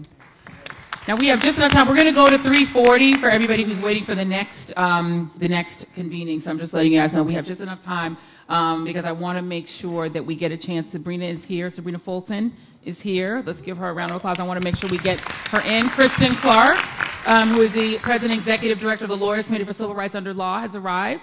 Give her a round of applause. I want to make sure we get Sabrina, Kristen, Joy, and Solandra a comment. I'm going to see if I can convince Angie to make a comment as well, and we're going to then throw it open. So we're going to try to leave a few minutes for you guys for questions. But I want to stay on this subject for just a moment, Sabrina, because, you know, when we think about interacting with the criminal justice system, we always go to interacting with the criminal justice system as defendants and how African Americans are overrepresented, overprosecuted. But we also interact with that system as victims, as your family was, as you are, Shaquiesha, and that interaction is not any more productive a lot of times. So can you just talk to us, just as a mom who's interacted with that system, just to get people to really understand what it means when we don't have a criminal justice system that is sensitive to our families and is proactive and aggressive about seeking justice for us? Good afternoon. One of the things that, of course, the trial that I sat in for my son, it wasn't Trayvon Martin's trial, even though it seemed like it was. Sitting there for the first time in a trial, I had never been in a trial, you know, because I'd never been arrested. I never had a reason to go to, you know, a courtroom. So I was, you know, horrified, to say the least, to sit there and listen to all the evidence. And there were things that I noticed that me not being an attorney, just a concerned parent, just a mom, just sitting there, I just realized that things are so unequal and unbalanced, and it bothered me a great deal. And a lot of times we don't know until we sit in those seats. So one of the things that troubled me a great deal was the fact that my son wasn't able to sit there. He wasn't able to attend the trial. Another thing was, I don't know how many of you guys saw the documentary, The Rest in Power, The Life of Trayvon Martin. Very proud of that documentary, and it told the truth. It hurt a lot to make it. A lot of people told me it hurt for them to watch it. Just imagine me having to talk about this and relive this again. But I thought it was important for people to know the ugly parts. You know, a lot of times, you know, I'm looking around the room, everybody looks so nice in here and everything, but we have to deal with the ugly parts. And so I wanted you guys to see the ugly parts, the parts that we as parents had to sit through, and the hurt and pain and the things that I just endure on a daily basis. But back to that courtroom saga, it was too many people in there from the media. We only had one row for my attorney, and for Tracy's family and my family, it was only one row. You know, we had to share that row, but the media had 5 rows that they were allowed to come in. That bothered me a great deal. And then to have to sit in a courtroom for a few weeks with the person who shot and killed your child, that's already a trying time. But it was things like, when we went in the courtroom one time, they switched the prosecution, because we would sit behind the prosecutors, and on the other side was the killer of my son. Well, one day when we came in the courtroom was switched around, and nobody told us. So the person who shot and killed Trayvon was literally sitting feet away from us. It's things like that that really bothered you, that really bothered us. And I just think they should do a better job with, you know, the victims. Mm-hmm. Yeah. If you saw the documentary, then you know about the joke that was told. This is a murder trial. It was too much smiling in that room. Mm-hmm. You know, it was too much chuckling, too much laughter going on, where people were almost like celebrating when the verdict came out in the courtroom. And that was one of the reasons why I didn't want to be there, because I felt whatever decision was made, I still wasn't going to be happy with it. But you had people rejoicing. If you look at that documentary, you will see people are smiling. They shaking hands, they hugging. For what? We have a 17-year-old that was unarmed. And they sat in that courtroom and said the concrete was the weapon that he had. He had candy and a drink. He had no weapon. it was clear that this person was following him, chased him, pursued him, and murdered him. But we, as African Americans, have to endure that. Yes. And we're supposed to just swallow it and just keep living. And I could say that I am, but I'm not going to keep living and not do anything. I'm going to keep living and do something about it. Thank you. And Shaquiesha, you're nodding. Is that did you have a similar experience of not feeling that part of what the courtroom experience you had was looking out for you as a victim? Oh, definitely. Like Tamika was telling you, when we actually went into the courtroom, they was like, well, the judge was like, all the evidence, all the feelings, I don't even know why this case is so emotional like this. Like, it's not that serious, basically, is what he was saying to us. And he was just like, my lawyer, when I say he's awesome, Marcus Fox, he's awesome.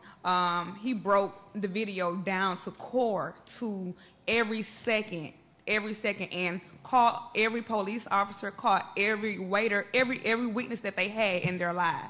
And for them to, for him to show that, and for them to just like, okay, well, we're just going to disregard that because that doesn't matter. I'm going to basically, prosecute you and do whatever I got to do because I already made my mind up already before you even got in here. So it's just basically we're just going to take up time and air and space just for no reason. Yeah. So, yes, I totally understand exactly where she's coming from because I, too, have experienced it. So I want to bring Kristen Clark in on that because there is a sense that, on both sides of whichever side you land on in the criminal justice system, there isn't a sense of advocacy or a sense of sensitivity to the other issues surrounding African-American victimhood or African-American over-incarceration. So what can we do about it? Yeah. Well, first, let me just sing praise to Ms. Fulton and all of the mothers of police brutality victims and mothers who have lost their sons and daughters to unlawful violence. I mean, you all are really my heroes, and to you goes much credit. I think when we talk about criminal justice reform, you all have and deserve much credit for pushing forth a lot of the reforms that we're starting to see around the country. The fact that a lot of people are starting to pay attention to district attorney races, to you goes much the credit. So thank you for your courage. So Melanie asked me to come here today to talk about hate crimes and criminal justice, and I want to close by talking about what we can do. Because I think that is the most important thing that we can all do during this convening this conference is make sure that we walk out with an action agenda. Hate crimes. We have a person in the White House who has an incredibly important bully pulpit that he likes to use to target people who look like us. And I think that that's incredibly dangerous, and we're starting to see the impacts of that all across the country. Hate crimes are on the rise. The #1 victims of hate crimes in our country are African Americans and African American women. I want to tell you the story about Taylor Dumpson. Taylor Dumpson is a young black woman who was elected president at American University right here in Washington, D.C. She was the first black woman elected into that role. It was a historic election. And shortly after she took on that role, she became the target of vicious trolling and vicious hate crimes levied on her by people like the Daily Stormer that would publish information about her and tell their readers, go out and target and harass this woman. They hung bananas on campus. They put up cotton inside school buildings, and they made her life miserable. Her grades suffered. She suffered emotionally. It was horrible. We filed suit on behalf of Taylor Dumpson and have a case pending right here in D.C. District Court right now, but we know that there are a lot of Taylors like that all around the country. Part of the thing we have to remember with hate crimes is that it's not just Charlottesville, it's not just these bold folks who are walking through the streets hoodless. A lot of these folks start their hate activity online. And so when we talk about hate crime, I think we need to make sure that we keep that a focal point of our conversation. Sites like Stormfront, sites like the Daily Stormer and the altright.com sadly provide a nasty place for people to organize and incite people to violence. A lot of the Charlottesville activity that we saw were not people getting together inside of Starbucks. These were people who were convening online. And so in terms of what we can do, you know, I think it's really important that we speak up about a lot of the hate that we're seeing online today. We actually, and a number of organizations are doing this work, are dealing with hate online in creative ways.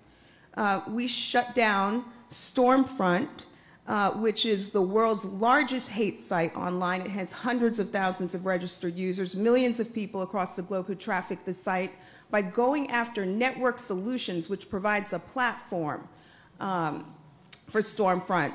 When you sign up for Network Solutions and open up a website, they say, okay, sign the boilerplate says that you can't use their services to promote violence. And so we showed them examples of people who had died throughout the years, and these are dates, racially motivated deaths that were traced to activity that originated on their site. I think that there's a lot that we can do in terms of creative activism in that regard. Let me close out by talking about criminal justice, which has come up a whole lot. And when we talk about criminal justice, I think it's really important that we connect it to voting rights. There are 5.8 million people who can't vote in our country today because they bear a criminal record in their history, and 40% of them are African American. And there are 3 states where this problem is the worst: Florida, Kentucky, and Virginia. And this fall, this November, we have an opportunity to change that in Florida because there's an important ballot initiative. And so if you live in Florida or know people in Florida, something you can do is tell people to vote for that proposition on the ballot, which would restore voting rights to about 1 in 5 African Americans who are disenfranchised there today. All right, last thing, what can you do? Everything that we have been talking about today, everything that we will talk about over the next few days, all of this connects to one critical issue, Melanie, and I want to make sure we talk about this, and this is this current Supreme Court nomination and the vacancy that is underway right now. This is our nation's highest court, lifetime appointments. These folks are there for decades, issuing rulings that shape all of our lives in every area: education, criminal justice, hate crimes, you name it. I sat feet behind the current nominee, Mr. Brett Kavanaugh. Melanie was there as well. And I have to say, it was incredibly troubling. Not just because of his record, what little of it that we have that shows that he would be hostile and not a friend on civil rights issues, a record that shows that he would be squarely aligned with Justice Clarence Thomas. But there were moments that really felt like he was lying and incredibly untruthful. Moments where he'd say, bring that paper a little bit closer. Can you turn that to the side? Can you say that question again? You remember those moments, Melanie. And this is a man that's up for a lifetime seat on our nation's highest court. It is really important that we all speak up now. Time is of the essence. Tomorrow he comes up for a preliminary vote in the Senate Judiciary Committee, and they'll likely vote next week, Thursday, and then it goes to the full floor for a vote at the end of September. 202-224-3121. If you have not reached out to your senator, time is running out. I guarantee you we will be here 5-10 years from now talking about devastating rulings that are turning our country back. If we 202-224-3121. Today, do it today. Call your senator and express your grave concern about Brett Kavanaugh. 90% of his record from his time at the White House was blocked during this hearing, the first time that's ever happened in the modern era, because there are things in his record that they don't want us to see. But the things that we do know should cause everyone in this room grave concern. So there is a lot that we're up against, Joy, but there is a lot that we can do in speaking up, speaking out, bringing pressure to bear on our senators, and most importantly, voting. Voting in November. Up and down that ballot are the most powerful things that we can do to impact where we find ourselves right now. Thank you. And if your senator's up for re-election, call them and remind them that you will be voting in November up and down. Because we are literally out of time. So I'm going to very quickly, I want to get Solandra Benton in because this issue, you know, I think you were teed right up on this issue of whether we even have the access to vote. That is what your organization does. And Joy, I want to make sure that we also talk about our money a little bit. So if you guys could give, just each of you give brief comments. Can both of you stay for the next panel? Would you be available? Yes. So I'm going to ask you to stay. So give us a teaser, give us a preview, and then we'll have you stay over. Well, it's just ironic that I'm sitting here with a sister from Orlando. Yes, Florida, I just want to say that I'm very excited about what's happening in Florida. We got 54 days to rewrite history. For a state that I can remember every morning I wake up looking at the numbers and saying to myself, 537. That was 537 votes in 2000 election that was decided on the Bush and Gore election. We was the talk of the nation, the laugh of the nation. I know a lot of you probably was part of the counting chairs and everything else.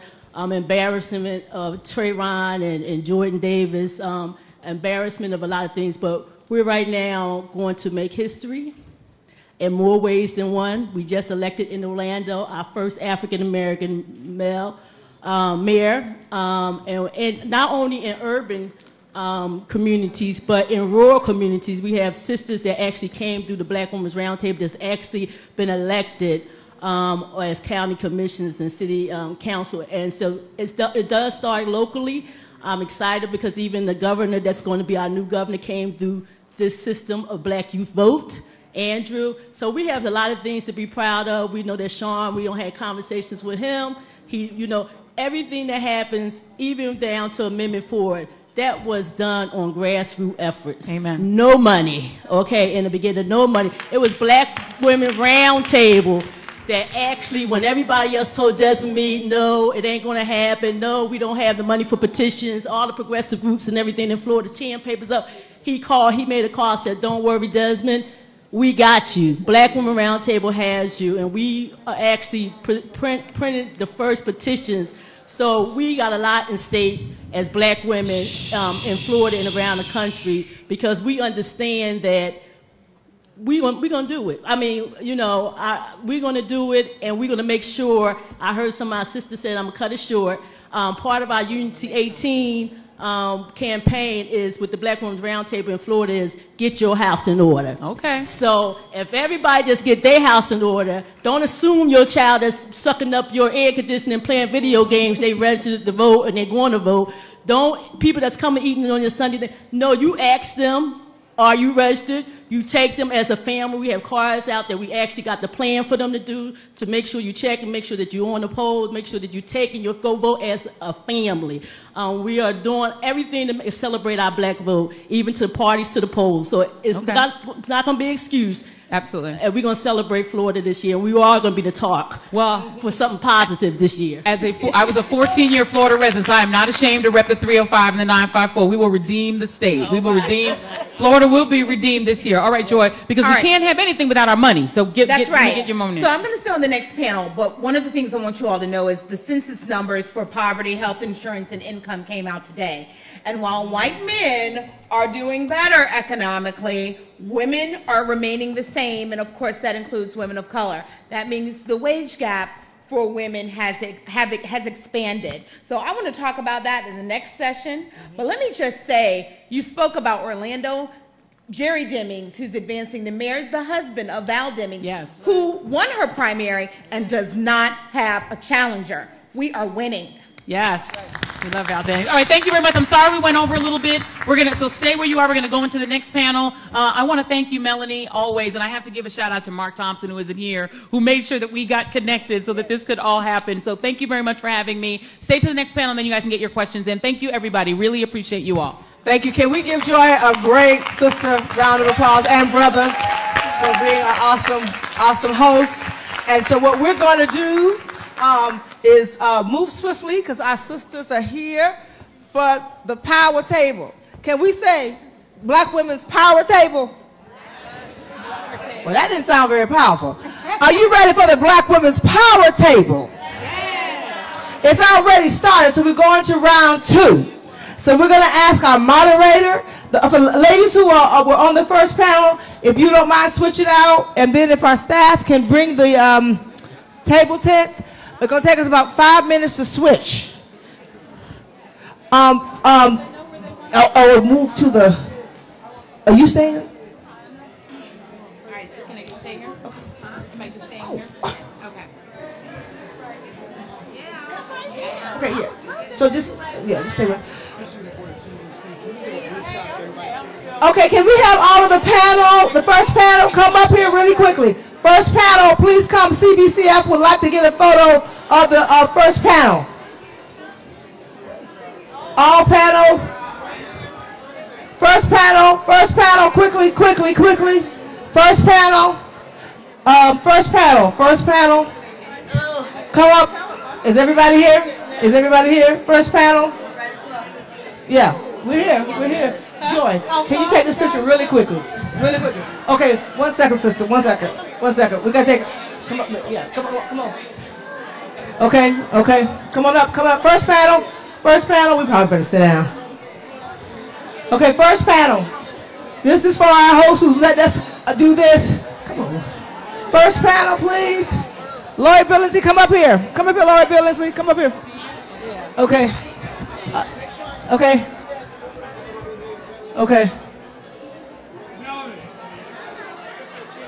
Okay, board members, if you're in the room, come up here. Board members, BWR members, board members. 30 seconds. Miller, please get in the photo. I'm gonna start calling people out. Now I can't call out our host. Okay, let's come on. Here we go.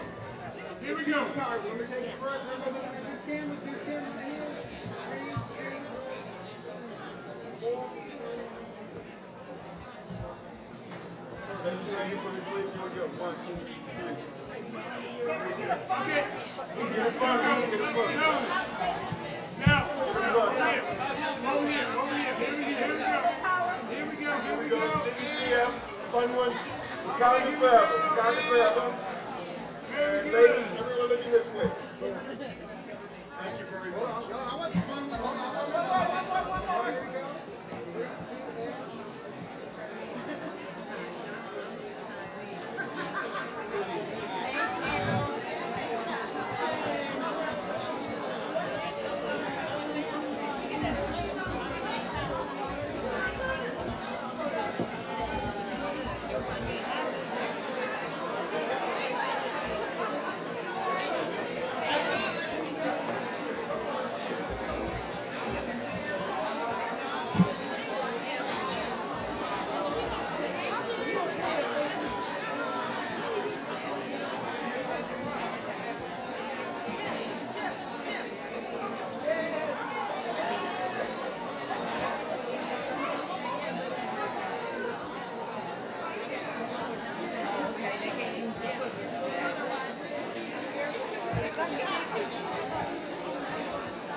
Because I'm writing a bunch of stories about what women are doing to change the face of the political landscape.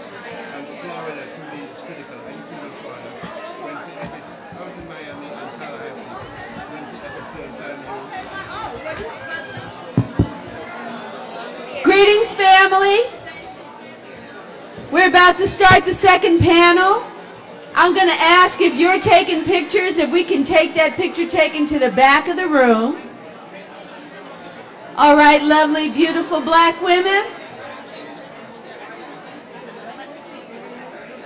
Oh, Lord. All right, family, if we can move the pictures, move the picture taken to the back of the room, to the back of the room, to the back of the room, please. Thank you, family. Hey, everybody. Can we move the picture to the back of the room, please? Thank you, family. Okay. Photos in the back of the room. Okay. Photos in the back of the room. Thank you, Joy. Thank you again, Joy. Let's give another round of applause for our people who just got through. What an amazing session. Now I'm going to turn it back over to my sister Melanie. Everybody doing okay? Cora, come sit over here. Okay. Okay. And our presenters, I'm just going to go down the row. So this will be done. We, first of all, can you all give us a round of applause again for that first Black Women at the Power Table conversation? And there were some sisters in the room that I wanted to lift up. I don't know if they're still there, who were doing the work. I saw Wakenia Clanton, Tiffany Laughlin, and Rhonda Ridley in the room. Just sisters, wave your hand from various partisan and non-partisan organizations. One of which just happened to be a Delta Sigma Theta Sorority Incorporated member, and several of them are in the room, along with our sisters, and Siobhan, who are our co-chairs for social action. Thank you all so much for being here.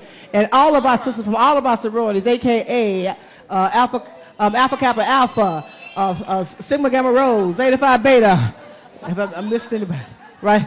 And all of our sisters from all our organizations, links, and others who are here. Coalition, Labor Union Women, so many. How many sisters in here represent an organization, or many? Because we represent many. We're members of a whole lot of things, right? But the main one we're members of is a sisterhood, no matter what your title is. And so we thank you. I see a couple of awesome brothers in the room. I see Chief Cox and my brother Dwayne Crawford from Noble. Thank you all for being here. If I'm missing you, not just because I can't see you because of the lights. And so we're getting ready to move right on, and I'm going to turn it over. I'm here to bring greetings. Jennifer was supposed to be up here to welcome us. I don't know where she went. She's working. Come on over here, Jennifer. All right.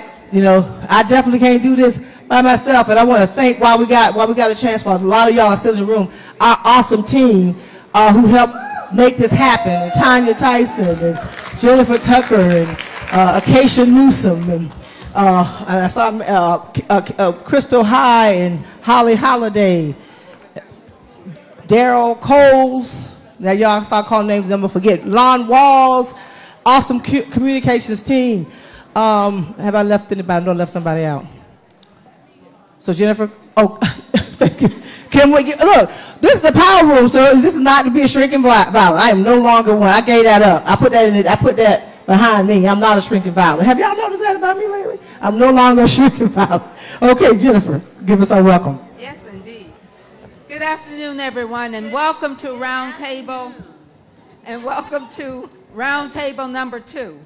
We are delighted that for those of you who have stayed over to continue with us, and for those of you who are new in this room, welcome. You are in for a real treat. There is so much that we will be talking about that you can take home with you and use moving into November and into 2019 and moving right on into 2020. So with that, I'm going to pass it along because there are things that we got to discuss today. Thank you so much. And I also want to give our more brothers on our team, Mustafa Hafiz, Clifford Campbell. Have I left anybody out, Tanya? Okay, thank you. And so, I said Lon, yes. And all of you all, so first of all, give yourselves a round of applause, right? Because this is a family conversation. So we have, also have greetings, as I mentioned in the first roundtable. You know, our board, many of our sister board members are here. We want to thank you all so very much. And just, if you're a member of the coalition board, please wave your hand again if you're in the room. If you are a member of the Black Women's Roundtable, wave your hand. If you're just a member of the black people, just wave your hand. Or you like black people, wave your hand. And so I will turn it over to one of our awesome board members who will bring greetings on behalf of our board, sisters in powerful places. And so Elizabeth Powell, who I've gotten a chance to know, I think I met her through Cleola Brown, I believe, who's the Secretary Treasurer of the American Postal Workers Union. Our post office is under attack by this administration. I'm a part of the Grand Alliance. And we really have to speak up. They're trying to do some crazy things. In the midst of all of us going on, we can't lose our post office. It's ours. It's one of the few things. And so I thank her for pulling me into that movement, and I thank her for all she's done. She's a quiet storm. And so I want to turn it over to her to bring greetings on behalf of the coalition board. Liz. Giving honor to God, special recognition to each and every one of you. On behalf of all of the members of the National Coalition of Black Civic Participation, its members, our chair, Mr. Tommy Deutsch, of course my sister, who is the national president and CEO, as well as the convener of the Black Women's Roundtable. Good afternoon. It is indeed an honor and a pleasure to be here, and as I sat back there and I listened to the first panel, it's time for a power shift. I says, well, we can leave here saying the power has shifted already. We're looking forward to an exciting afternoon, and if you should see me disappear, you know we multitask, and I'm supposed to be somewhere else about right now. I don't know if I'm upstairs or downstairs, but I'll have to leave you. But enjoy this panel. Take whatever it is that you have to share, we have to share, back with you. November will be here before we know it. God bless each and every one of you, and thank you for being here. Thank you, Liz. And I just want to turn it over to a sister who means so much to me. So much to me. Makani Timber.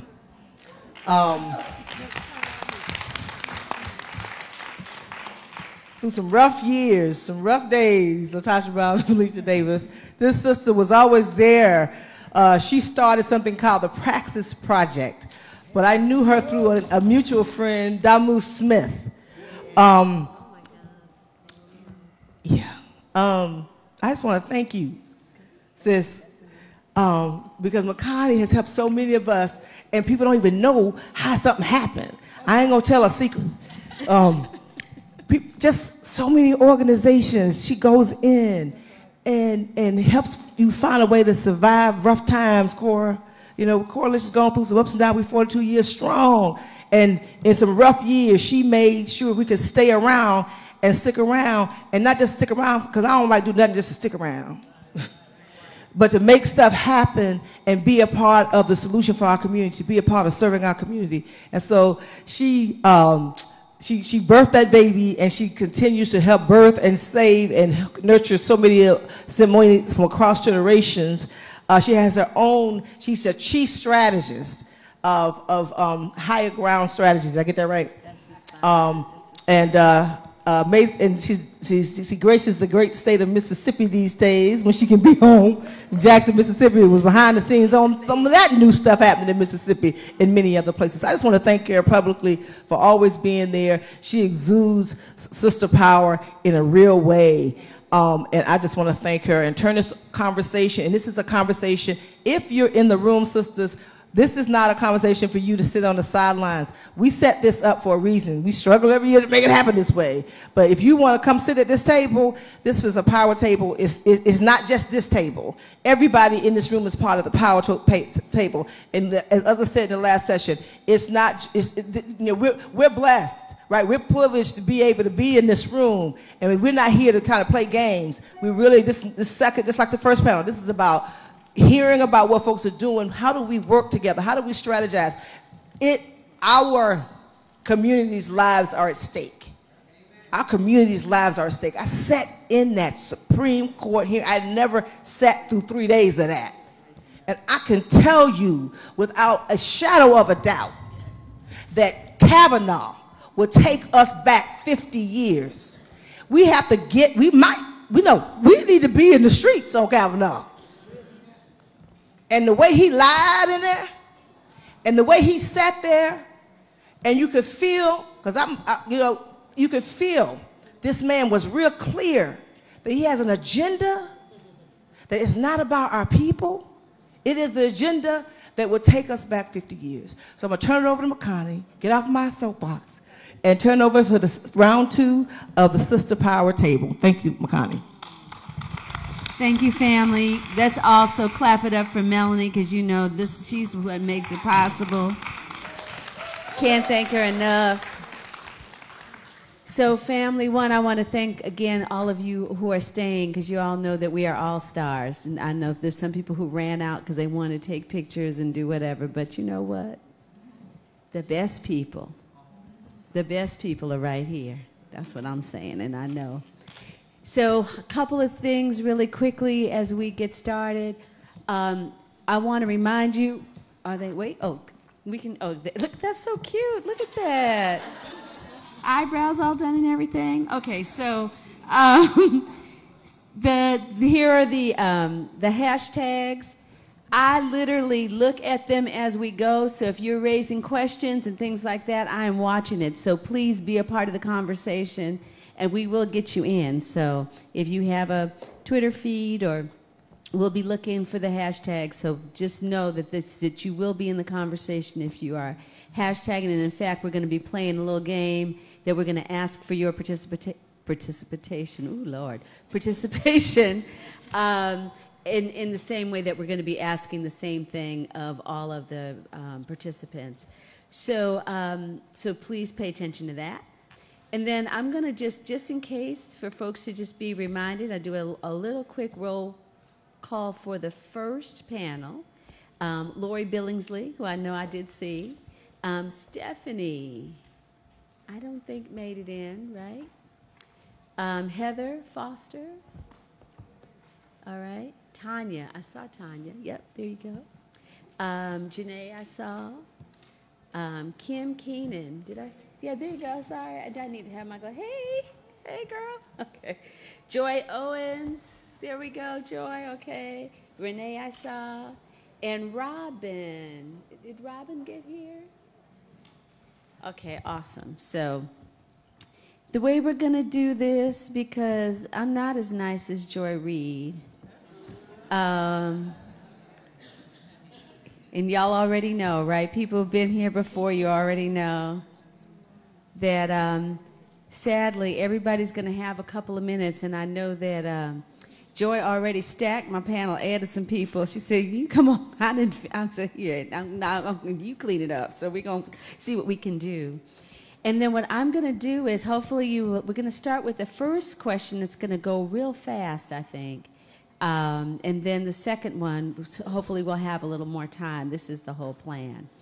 So the first one is, let's see, we're making sure. Yes, okay.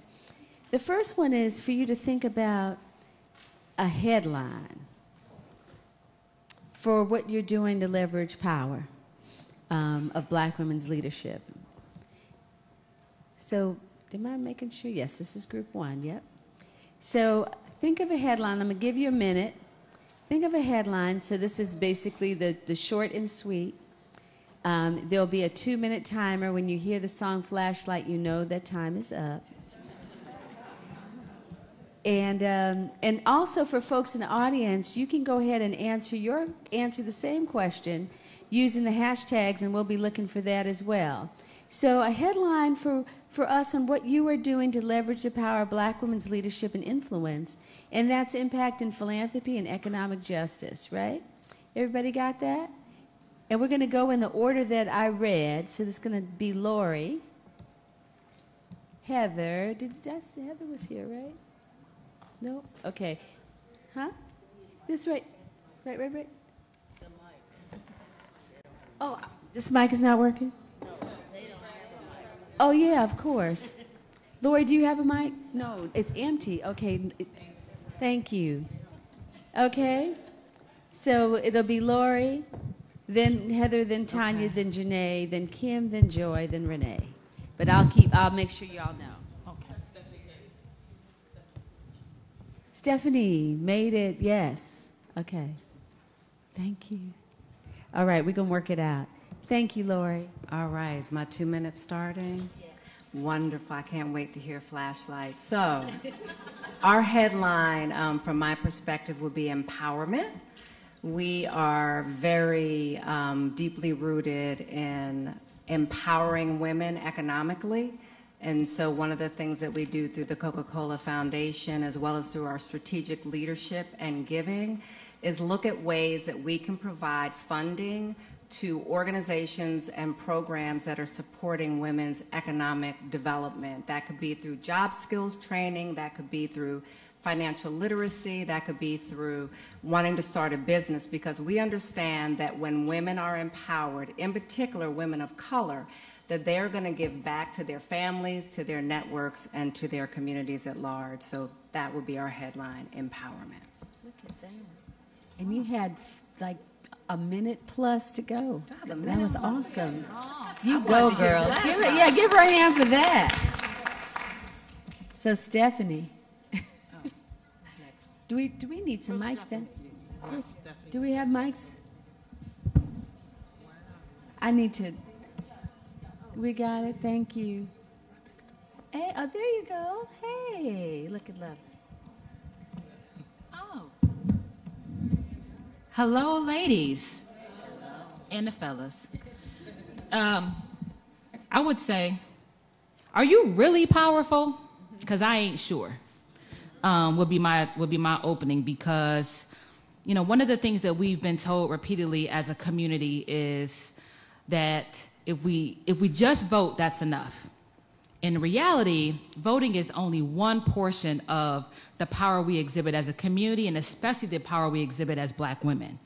If we are not the ones that are running for office, that are controlling what the policy solutions are that are coming to actually manifest real change in our communities, and if we are not the ones who are funding candidates who look like us and those who do not, to make sure that when they are setting their agendas, that their agenda is our agenda, then we really aren't as powerful as we say we are. And unfortunately, we're so oftentimes caught up on positions, but not caught up on what our purpose is to lead us to our power. So as the co-founder of Collective PAC, we are working to support, recruit, train, and fund Black people all across this country, because we know that our power truly comes when we are focused on building Black political power for our communities, to change our communities for generations to come. So I'm just so impressed with y'all. Thank you, Stephanie. Beautiful. Did Heather make it in? All right, then we're going to Tanya. Thanks, sis. Great. So I would say, again, Tanya Clayhouse, I'm with the State Infrastructure Fund, which is a project of Philanthropy. And I want to thank you, Melanie, for inviting me to be on the panel and for the opportunity. Many of you all know me in a different capacity. Many of you have known me as someone who worked at the Lawyers Committee for Civil Rights Under Law for years, at People for the American Way. I worked in administration doing education. So I was someone who was on the other side and was working the movement, doing voting rights and election protection, and working in criminal justice and education reform. I'm on the other side now, and I'm working with a philanthropic organization, the State Infrastructure Fund, that funds and supports many of the organizations, civil rights organizations that you're familiar with, such as the National Coalition on Black Civic Participation, which I am proud to say is the first time we are now funding them as a result of me being there. And so what I'll say is my headline is that I'm present. And I've made a deliberate decision to be present here, to be present in this philanthropic community, so that I can be in the room, to have the conversation and ask the question about why are we not supporting particular organizations that are on the ground, that are actually doing the work, but are not getting the credit as some of the other major organizations that we are all familiar with. So my headline is to be present and to acknowledge the work that has been going on for years in the Black community, particularly by Black women, and to support our efforts in a way that has not necessarily been supported and recognized and understood or appreciated. And so I have made that deliberate decision to be here because I think it's that time, particularly right now, and I'm happy to be able to be at this stage at this particular point in my life. In addition to the fact, I think my children are much happier that I'm working from home now and doing that. They can see me now. But I think being present is what is my headline, so that I can help support all the wonderful women that are in this room today. Right on time. Stop, stop, stop. Yeah, stop, stop. There we go. And that's my theme song. That was beautiful. That was beautiful. And Tanya, we so appreciate you and know you've been at the Roundtable for many years in different capacities. And it's great when we have folks on the inside thinking about that. And speaking of which, this is a great transition to Janae Ingram, who also is playing that kind of role. So thank you, Janae. Thank you. Has my time started officially? Not at all. Okay. I'm about to do it. Okay, so first I want to say thank you to Melanie. This is probably one of my favorite tables to sit at each year because there are so many powerful women who are doing amazing things. And I think sometimes we feel like we carry the community on our backs. And I know this is not the question, but I'm still going to say it. And in this room, I think we can draw strength from each other. The fact that so many of us occupy different spaces is something that we need. We don't all have to play the same role. There's space for all of us, and there's a need for all of us. So now to the question, my headline would be, it's time to share. And so Airbnb is a home sharing platform. For those of you who don't know, if you have extra space, if you have a granny flat, or if you have a basement, you can share that space and make money. Again, it's an economic opportunity, back to the original question, that I think a lot of us are not tapping into.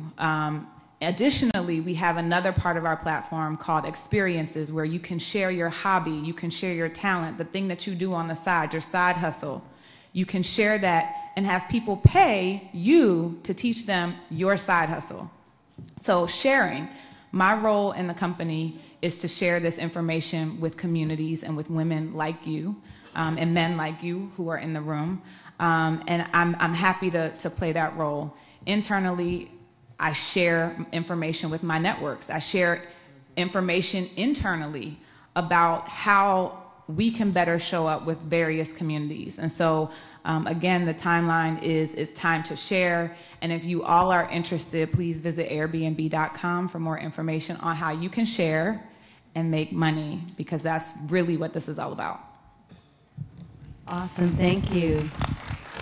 Yes, Kim Keenan, thank you. Another person who's been coming into a new way, loving many this, hats. loving our sisters. We like hats. We have many hats. Yes. So I want to thank Melanie for being the living, breathing, what power looks like when it's activated. Not just power, but activated power.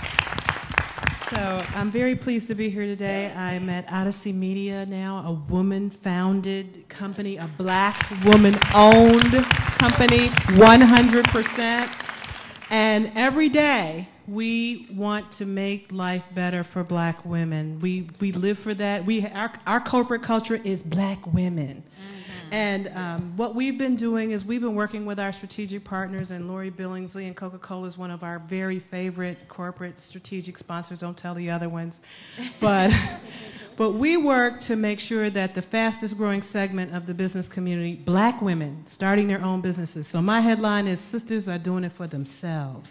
You know, we're not begging people to give us money. You know, I remember when my best friend walked into a bank and said she wanted to start Odyssey Media, and they laughed at her. Like, why do we need something where women get together? Why do we need that? And 20 years later, her multi-million-dollar company doesn't need their bank because she has her own money. And now she has a pitch competition to give that money, not to loan it, but to give that money to women who participate in our pitch competition. And what's really special about our pitch competition is we don't just teach you how to pitch your business, although that's very important. We don't just teach you how to dress and how to walk to go into that bank and ask for that money. We give you the toolkit to be able to create, expand, and build your business. So when you come to our pitch competition, we already taught you how to do your 2-page business plan, because we're not giving you $25,000 and we don't know what you're going to do with it. When you get our money, you going to know, and we going to know what you're going to do with it. And I think that's really a theme that we should carry through, whether it's politics or anything else. You know, we've been doing this just 2 years. We're just getting to like $200,000 we gave away, and you know, we'd like to see that as a beginning and to see more people joining that endeavor. And Coca-Cola has been a fabulous partner in that endeavor, but we need to keep doing it for ourselves. I love Flashlight.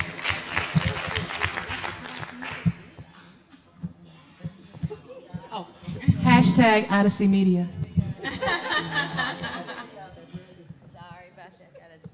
My my glasses on is what's really going on. So thanks so much, Kim. I really appreciate that.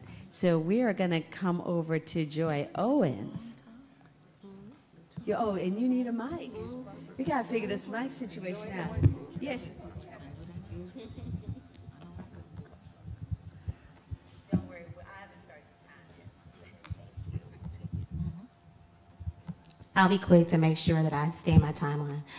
So I am a person who's recently transitioned as well. Previously, I was a civil rights attorney, and I've transitioned to being a policy officer for Oxfam America. And in that role, what I would say our headline is to be intentional in how we partner and invest our resources with people on the ground. I think that's really critical and important, and it's something that Oxfam does really well. We make sure that we invest in people who are doing the work on the ground and people who look like the people that the work will impact. So I would say our headline would be to be intentional in our partnerships and also intentional in who we invest resources into, specifically into women of color. Thank you.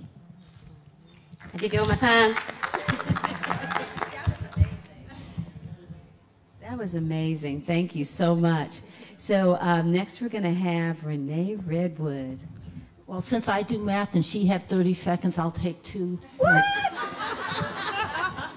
We're trying to catch up, baby. Come on, come on. So when you ask what the headline would be, and for me, it would be the table, and table using it as an acronym, and how we leverage. Leverage is the ability to influence others through our actions and our words, and so I'll use table. T is how do we develop trust amongst ourselves. First and foremost, trusting ourselves with just living our core of integrity and intent. A, having an attitude of gratitude and an attitude of success. That's how we demonstrate our power. B, be bold. Be bold. Someone said, I'm not a shrinking violet. I never was shrinking, and nor was I a violet. I'm bold, I'm black, I'm beautiful, and I hope others know that too and demonstrate that all the time. So when I come to the table, and many times I am the only black woman at the table, I'm very clear. I am a black woman at the table. My perspective matters, and it will be heard. That's about being bold. When they say shoo, I say how loud. L, about love. How do we begin to bring back civility into our conversations? How do we demonstrate love not only for ourselves but for others, and make sure that the policies that we promote are rooted in that core notion of love, which is a value? And part of trust is beginning, how do we begin to align our actual practices and our policies with the values that we hold dear? Love is a value that I hold dear, and therefore want to make sure whatever work I do is not creating harm. And then E for table is energy. Energy is neither created nor destroyed, it's simply transformed. How do we use the negative energy that comes at us over and over and over and over all day long, every day? How do we then convert that? Because we do have the power to take what is given to us and take crap and make it into gold. So that's my table. Awesome. Thank you so much. Thank you. That was awesome. So we're going to hear from Joy Cheney.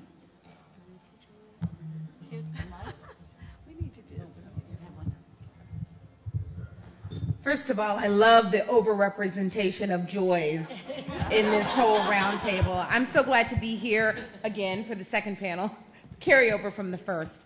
My headline would be, first of all, let me just say my name is Joy Cheney, and I am the director of Equal Pay Today, which is a campaign to close the gender wage gap. And we are a group of organizations, women's legal and labor organizations around the country, big ones like National Women's Law Center, and small ones like Cassandra's organization in Mississippi, and powerful, who are working to close the gender wage gap at the local, state, and federal level. My headline would be, Black women are demanding more. At work, at home, in the public square, and most importantly, at the ballot box. And that was the theme of Black Women's Equal Pay Day this year. Nothing that we celebrate, but it is an observance and it's an opportunity that we have in the summer. When should Equal Pay Day happen? December 31st, right? That's when we mark the wages of men, and then we begin seeing how long women must work into the new year to earn what men have earned at the end of the previous year. And for black women, that falls sometime in August in 2019. Based on today's census numbers that came out, it'll be a little further in August. So it's going to take us even longer. And, you know, it's not just us, right? We're sharing and we're collaborating with our sisters from white women to Latino women who have the latest equal pay day. Theirs is not until November. Black women earn approximately 61 cents on the dollar of a white non-Hispanic man. Hispanic women, 53 cents on the dollar. And what I love about black women is that we understand how that number is calculated. And so we're going to talk about that at another time. But we want you to turn a flashlight onto equal pay issues. And we know that black women have already done that. I love that we moved from 18% to 28% in our hierarchy of this particular issue. And that's because we know that it's about us, but it's also about our families. Thank you. Thank you. We have a second question for this group, and I want to encourage y'all, this beautiful sheet that has all of the sisters' names and their affiliations on there, and pardon us if we were doing real introductions, you know we would be here till next week because these sisters are just that bad, just that bad. So the next question, and I think what, right? Did we miss somebody? Who showed up? Robin? No, that's the second. That's the second group. Yeah, all right. Okay. We are transparent. We are all right here. Okay. So the second question, and what I'd like to do is we're going to do it in reverse order. So you get to come right back, Joy. And that is, you know, because one of the things that happens with Black Women's Roundtable and with the coalition is that we have been doing a lot of work to, as many folks know, we do reports. We collate information, and we want to know what folks think, and we put that information out there. We have a report coming out very soon on Black women leadership and organizing work and its relationship to philanthropy. And we're very excited about this. Many of you are in the room who were interviewed for this.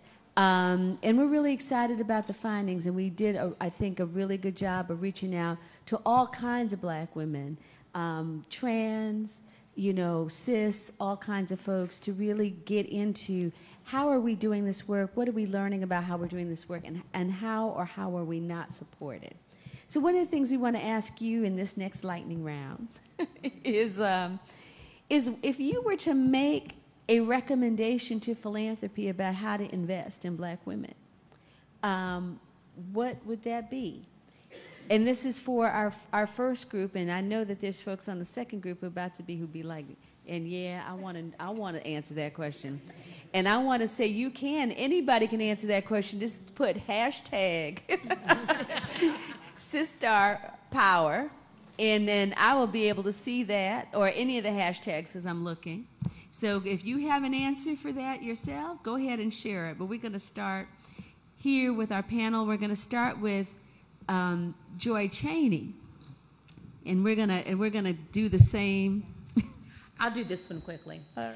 I think it's investing in the infrastructure of our organizations, because so many of us are one-shop operators and it's wonderful that Tanya and others are investing, but when we see our white male friends, I went to Harvard Law School, I see how my white male and white female colleagues, how they invested in. They don't have to do one person doing everything. Right off the bat, they get hundreds of thousands, millions from banks. They walk right on in, and they get it. And that was not the case for most of the women that I know. Those running organizations, those having private businesses, like my mother, who's the first Black pediatrician in Orlando, Florida, who was not able to get a business loan when she started her practice in the 70s. So she had to set up her medical practice, borrowing things, begging, robbing Peter to pay Paul, when her cohort that were coming in and practicing got loans. that impacted our trajectory in our life. We did okay, of course. You know, we're not highbrow problems, perhaps, but real problems. And so whether we're talking about nonprofits and philanthropy in that respect, or we're talking about banks, as Kim, you know, talked about before, investing in our infrastructure, investing in our ability, not just giving us money to do one little project or one little thing here where we don't know if we're going to survive the next couple of years, giving capital major investments that allow us to grow, to do short-term, but also long-term planning to hire so we can actually survive and live and be paid, speaking of equal pay. All of that is really important because some of us who are doing good work, we're not even being paid equally within the nonprofit space that all these philanthropists are giving to. Thank you for that. I'm coming back around to Renee Redwood. If I had to give advice to philanthropists, I would say trust Black women. Yes. Trust Black women. That they have to begin to move beyond the rhetoric of equality, equity, and justice to the actual practice of equality, equity, and justice as defined by Black women, not defined upon us as Black women in organizations. Consistently, we see that they look to create so-called partnerships with our organizations by going through white male-led organizations to give us a sub-grant. Well, why couldn't you just call me directly? If indeed that is the only way in which they can get to know us, then part of the requirement ought to be to the white male-led organization that we recognize that you have a table and that you have women of color and Black women in particular at the table. It is your obligation and responsibility, if you are to receive funds from my fund, you must be responsible for introducing me and making that personal relationship work between the Black woman-led organization that has given you the capacity to receive money to do Black people work. Come on now. Thank you. I appreciate that. All right, more Black joy in the house. And I echo what was just said. I think it's really important to place women of color in decision-making positions where we're not always the recipients, but we have autonomy in deciding where funds are placed. Yep. And that's one of the things that Oxfam has done by giving me this opportunity. I'm able to do my role and give money to people who are impacted by the work. I think also understanding the role of power building and what that looks like. A lot of times it's not sexy and a lot of people don't want to fund that type of work, but it's so important to invest in movement building work. And it's critical, and I think that the more people have these conversations and organizations like Oxfam are coming to the table and we're investing in women of color and also we're hiring women of color to help decide and make these decisions, then that will hopefully create the change and also be able to sustain our work.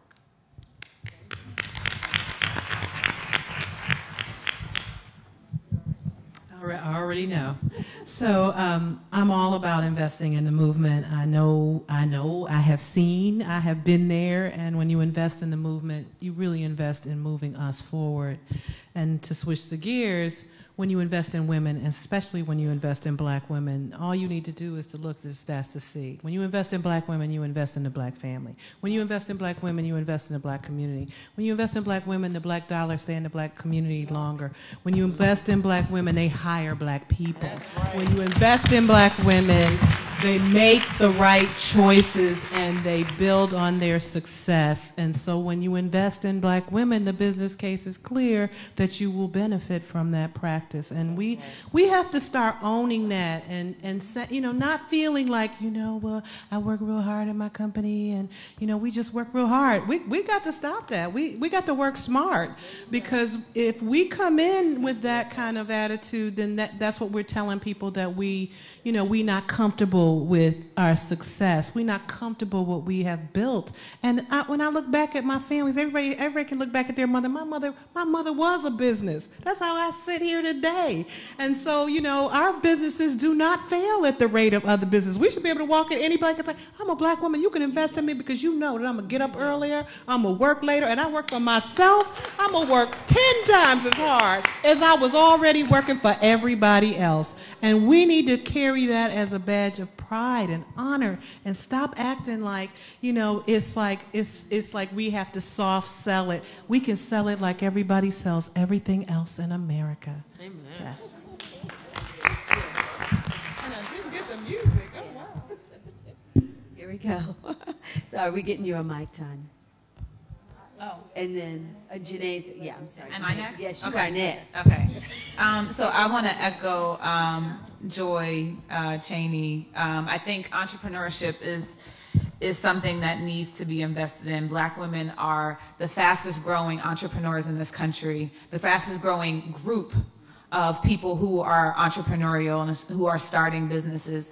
And so often, starting businesses is met with the hurdles that have already been referenced. Not being able to get a loan, not being able to scale your business at the same rate as other groups. That's a huge loss of opportunity for our communities, for the individual business owner, but also the people that they employ, to Kim's point, and the broader community that is able to support those businesses. So I think there has to be a focus on how do we fund and support Black women-led businesses? How do we ensure that they have the funding, the capital to grow, to scale, and to be able to be what realistically they already are doing? I mean, because at the end of the day, we know we're not going to let anything stand in our way. If we want to start a business, we're going to do it, even without the funding. But I think with the funding, it means so much more to what we're able to do and how far we're able to reach. So I think that that's the real opportunity. Thank you. Thank you. So, yeah, there was supposed to be a mic in front of her, but that's all right. We're going to work it out. That's what I thought.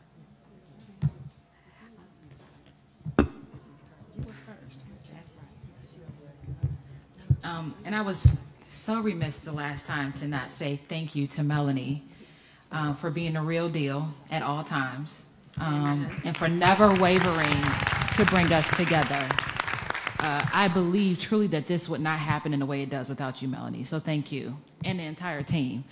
I would say just a slight variation of the question, and I would say that philanthropy really is a habit that starts at home, and that if, as a community, we want to be able to utilize philanthropy as best as we can, our philanthropy should really be tied to the power we seek.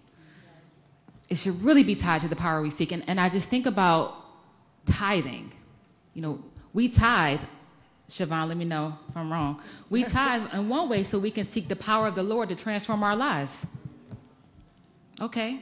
But yet at the same time, there's people in our communities who can transform our communities through policies that we don't give no money to. We don't help them win, but yet we seek in power. So really, you know, I would say that if we could utilize our philanthropy, not just for community service, but for community coalition building to build power for our folks, to create the changes we need, we would be all the more powerful. And just on, and just specifically about rich people, and this is just for Black people, we got a lot of money, y'all. We really do. We don't have all that we need to have, but we're working with something. And I love the fact that so many Black people from all specters of the economic, all levels of the economic spectrum were able to invest, for example, in the Black Museum we have now. I call it the Black Museum. I don't know what y'all call it. Smithsonian Black Museum. And as much as Oprah Winfrey gave, and I love Oprah immensely, she's never given even $1 million to a political campaign, not even Barack Obama. If you add up the money that wealthy Black people have given, it's significant, but it's not what we need to get us to the level of power building that we need to have in our community. So I would just say that I hope that in this historic moment we have, with the historic number of Black women running for office, that we use our money to build power, in addition to funding our philanthropic efforts.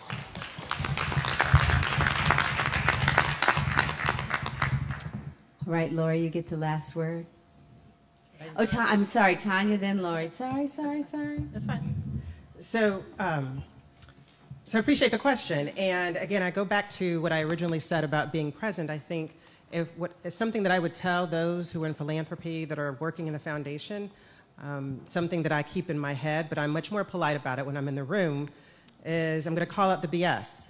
And I'm going to say that's hypocritical for how it is that you are judging organizations led by Black women who are creating the movement, who are doing all the legwork, and you're going to put them to a double standard than you are other organizations that do not necessarily have the right history and the stats to support their claims.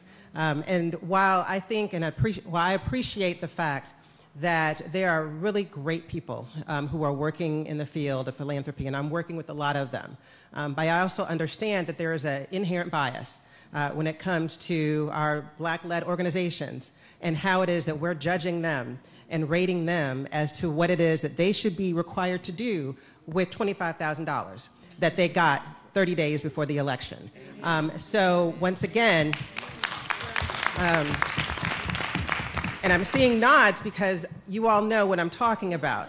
I've been on that receiving end from foundations and organizations and hearing it now and can say, you cannot reasonably expect us to do what it is you're asking us to do. But now you're setting us up to fail and then setting us up in a way in which we cannot get money in the future because you didn't give us a reasonable expectation as to what it is that we can accomplish with this funding. So to put it politely, I'm going to call out the hypocrisy and be present and make sure that those that are in the room that are wanting to do the good work also understand and appreciate some of their inherent bias that is coming about as how it is into how it is that they are funding our organizations. Thank you. Now, Lori, thank you. So I don't think I can add anything to what has already been said. The only thing I will say is looking at it from a slightly different vantage point, as Joy Owens mentioned, was you have organizations like Coca-Cola, like Target, like McDonald's, where you have African-American women who are the decision makers around the funding that's going to be given to organizations. And so at Coke, you have myself, you also have Helen Smith Price, who is the president of the foundation, who's African American. You have Therese Thompson, who's over supplier diversity, who is an African American female. And so I think the flip way of looking at it also is which organizations are out there where you have African American women who have the decision rights to give the funding, who will have a propensity to give to African American organizations. We're a proud funder of Mel's organization because of the great work that it's doing, as well as many others. And so that's just sort of a different way of looking at it. And we're looking at what programs are coming to the table, what impacts are being measured, and how we can measure the metrics. And if you can show us how you do that, then we'll give you money. So I think the work that's being done is important, and the work that's being done isn't going unnoticed. And I think there's, because of the rise in sort of the elections and everything that's going on in the White House, you have more people who are looking for ways where we can make a difference with organizations that we know are going to be out there on the front lines. Thank you. Thank you. Can we do a round of applause for all the sisters who just shared with us? That was amazing. And now, family, we're going to go to round 2 of this session. We have about 20 minutes left. And they said we can go a little later. All right. Well, you know how they know. They already know. So gratefully, thank you. I'm going to just share very quickly again. Don't forget about the hashtags. So you can share. Also, if all of the sisters who just spoke, if you wouldn't mind sharing with folks who are following us on social media how to get in touch with you. You know, what's your Twitter handle? If there are websites or how people can get connected with you. So if you would, of course, in between checking emails and making sure that that work is doing what it's supposed to do, if you wouldn't mind doing that so people can continue to connect, because that's what Black Women's Roundtable is all about. That's how we build, connecting with each other. So now we get to have another amazing set of Black women. And we're going to actually hear from these powerful leaders, both at the national level, at the state level, and even the sisters at the state level are setting the tone for what's happening at the national level. I know somebody said Florida, but I know there's some other states that you could call out and say that. So who we have up next is Siobhan Arline. I always do that because I want my aunt's name is that, but it's pronounced differently. Siobhan Arline Bradley. Arline Bradley. I'm going to do it. I'm going to do it. I'm so sorry. Cora Masters Barry. Ebony Baylor. Cleola Brown. Latasha Brown. Chief Vera Bumpers. Felicia Davis. Patrice Lawrence. Is Janice here? Did I see Janice? Oh, okay. Okay, Heather, Heather, you get just to be in the next one, okay? And did I see Sheila? Is Sheila still here? Is she in the room? Okay. And then I know I saw my Mississippi sister, Cassandra, here. So this is the next group, and we're going to be focused on two things. Thank you. We're going to be focused on two things, and that is some of the work that folks are doing so you can learn how to get connected, and then also how are we taking care of ourselves, because one of the important things that happens is we're here for the long haul, and we can get burnt out, and so we wanted to hear from you sisters who know what's up to to share. And then as folks get ready for that, we got a couple people I just want to acknowledge that are here. Okay, wait a minute now. Where's the name, though? Oh, here we go. Okay, we have, is that Deborah Watts from the Emmett Till Legacy Foundation? Welcome her here.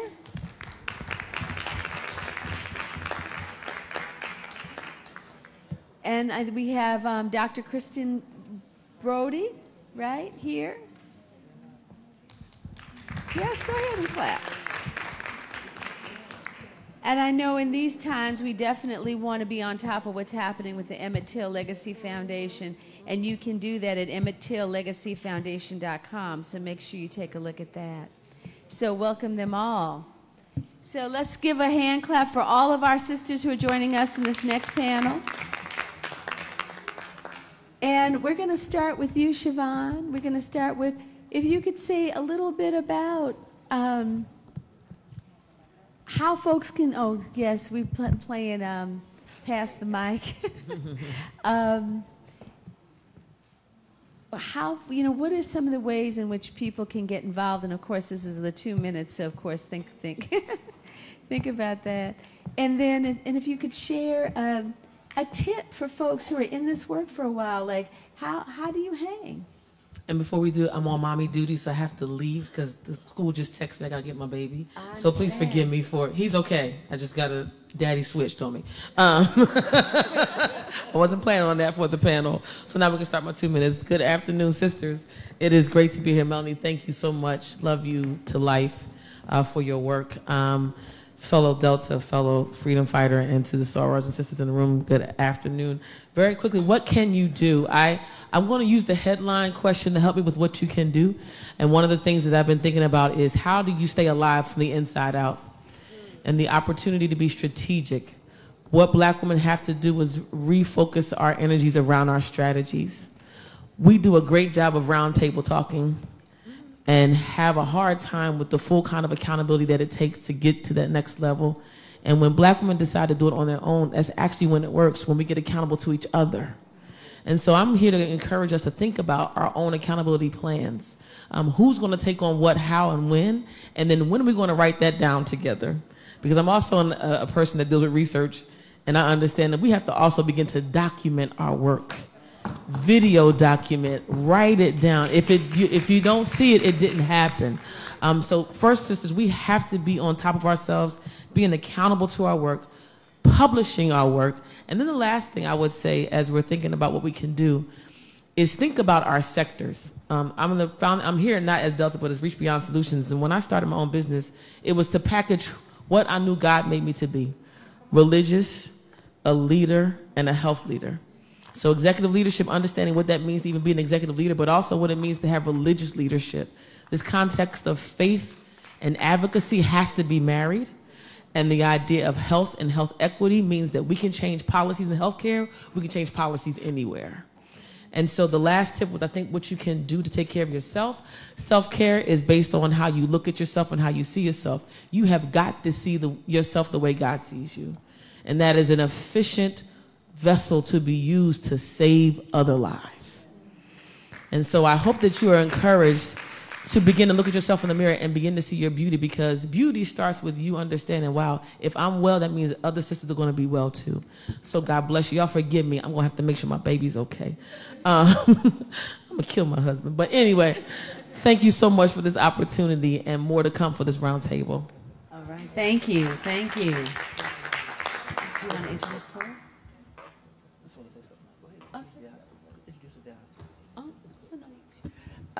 This is not in the flow, but just in the flow of the spirit. And when I first moved here, I've been in the coalition 23 years. Came here as deputy director, ED, then president, BWR, one paycheck. I keep saying that, right? One paycheck, two jobs.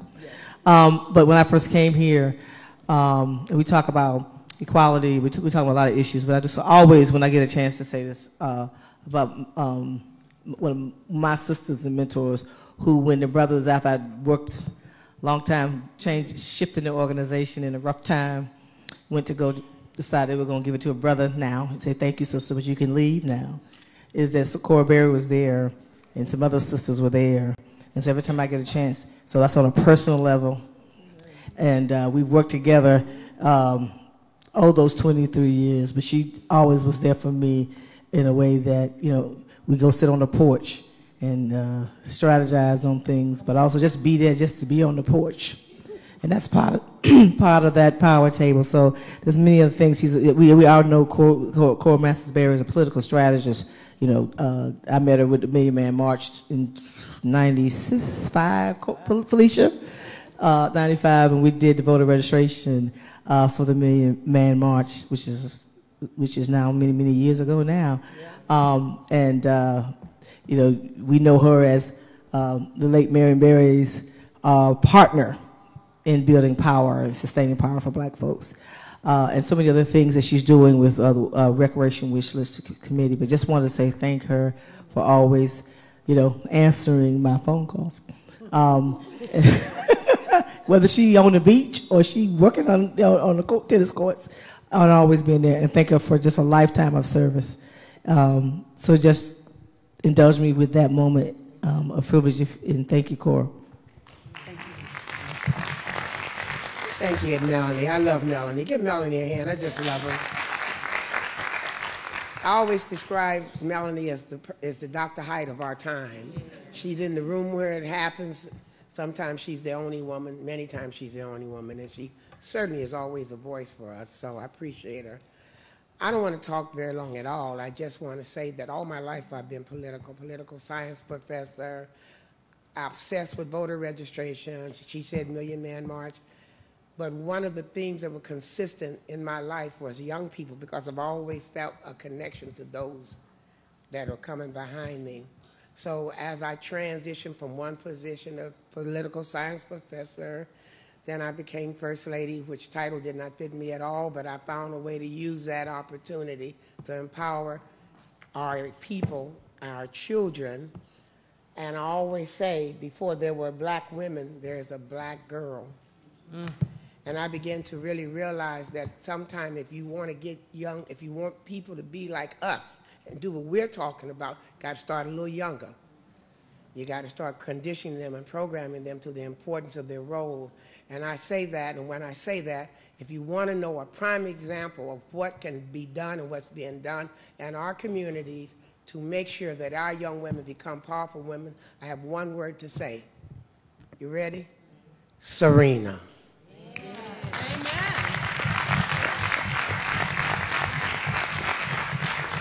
Never been more prouder, never more committed in my mind and in my heart of what we're doing, and that equality and justice and treating women less than and us having our power does not just happen in corporate world. It doesn't just happen in the political world. It happens all the way across the board. So when you saw Serena, she gave you a view into another world that most of us don't even know anything about. Tennis. And how many thousands and hundreds of thousands of young people are trying to break that glass ceiling. And the women that did it went through holy hell. And you saw the culmination of that on that court last Saturday. She had had enough. And as we were watching it, there were young girls, 7 to 13, watching it with me. And I turned around and said, that's what you're supposed to do in this world. You're supposed to make noise. You're supposed to stand up. You have to vote. And I won't get into it, but every year I produce something to show you what I've been doing called Blacks in Wax. And if you've ever seen it, yeah, I see everybody living. That is preparing our young people, channeling all the sisters that have done things in this country. We did the Women's March. We did Melanie this year. You went to the Kennedy Center and you saw Melanie Campbell on the stage. So when they get through, these young people become the embodiment of all the people that shoulders they're standing on. There's more than one way to skin a cat. Amen. So instead of me running around all the time saying register to vote, I went a couple of generations down, and when they get sitting around this table, they'll be around the table on 16th Street. 16th, what is that? 1600 Pennsylvania Avenue. That's what we're preparing them for. So that's what I do. I prepare the next generation. Of course, I'm always in the struggle because I was born with it. I mean, Marion and I fought for justice. 19,000 new registered voters. Got 18,000 of them to the polls. That's how Marion got his 4th term, by the way. So, I mean, there's always ways to do it. That's why I stay in the game, but I'm always over there with my babies. Thank you. Thank you, family. I'm going to need a mic in front of Ebony. I was trying to motion. No problem. We got it? Good. Thank you. Good afternoon. Again, my name is Ebony Baylor with the National Urban League. Before I get started about what we're doing, I have to thank Melanie Campbell and the Black Women's Roundtable for the love and the support in providing spaces and platforms for young Black women to have their voices heard. Many of you know me in one role, but I'm transitioning to the Director of Civic Engagement at the National Urban League. So what we are doing now is this is the first campaign that we are launching for, well, not the first campaign, but we're launching for the 2018 election cycle. It is called Enough is Enough Vote. We're saying that the time is now to be involved, to be engaged. There is too much at stake. There's too much that's on the ballot and too much on the table for us to be passive and for us to be sitting at home when we need to be taking our anger, our frustration, and all of our power to the polls. So what we are asking people to do, a couple of websites. If you go to enoughisenoughvote.org, you can go there, you can commit to vote. You can verify your voter registration, which is so important. I'm just going to stop there, because you want to make sure that your voter registration is active, that you know where your polling location is, that you create a voting plan, because so many people are getting frustrated. And now, since we don't have the Voting Rights Act, you can show up and all these changes are happening. You can show up to your known polling location and it's changed. So we're going to be putting out information. We're going to be sending you text messages when you sign up. So we want people to be engaged, to be involved, and to know first you vote and then you engage and you stay involved. And the sister who left, Siobhan, I just want to say it's so important about making sure that you are active in writing articles and publishing. I'm also a PhD student at Howard University in political science. And so being able to say, having ways that you can publish your work, and we talked about philanthropy and what are some ways you can invest. There are a lot of students who are working in these fields who are looking to get their PhDs, but they have no funding.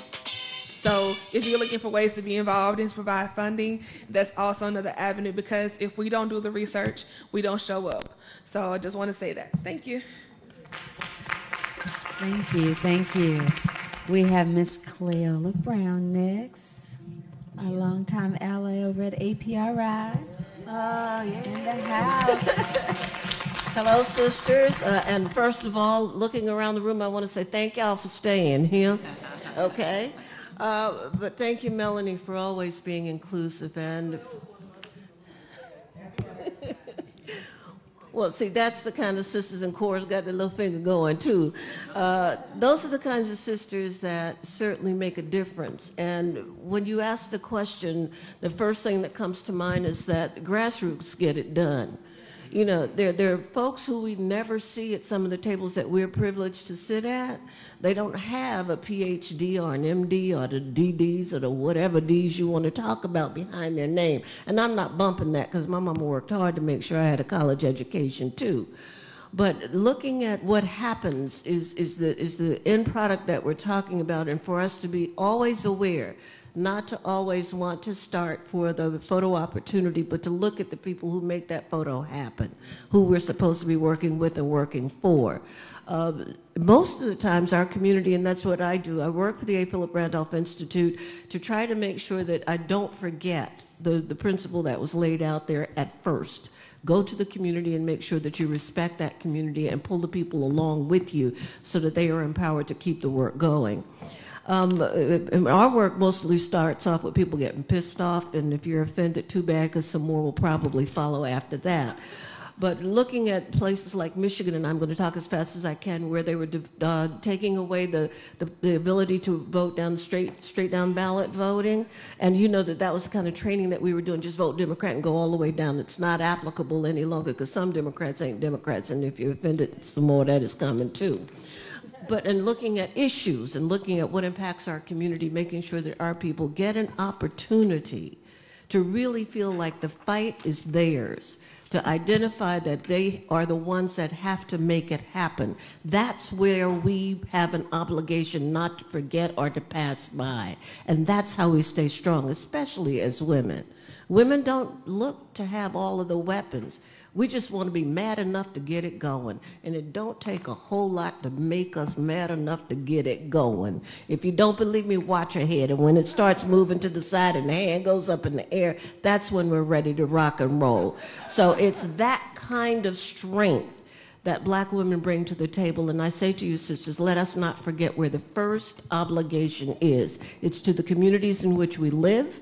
It's to the people who we are, and it's how is it that we can be most inclusive of all of who we are in order to make sure that all of these grandiose things that we talk about actually gets done for all of us and not just some of us. And those who are fortunate to reach the top, don't forget you got up there, you can also come back down. So let's build a good foundation. So if we fall, we've fallen on something soft, warm, and inviting. We are our own keepers, and we have to do that with one another. So that's the quick answer, and I didn't get the music either.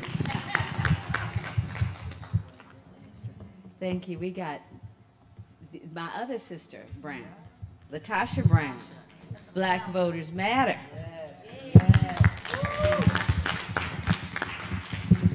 Well, the first thing I did right was the day I started to fight.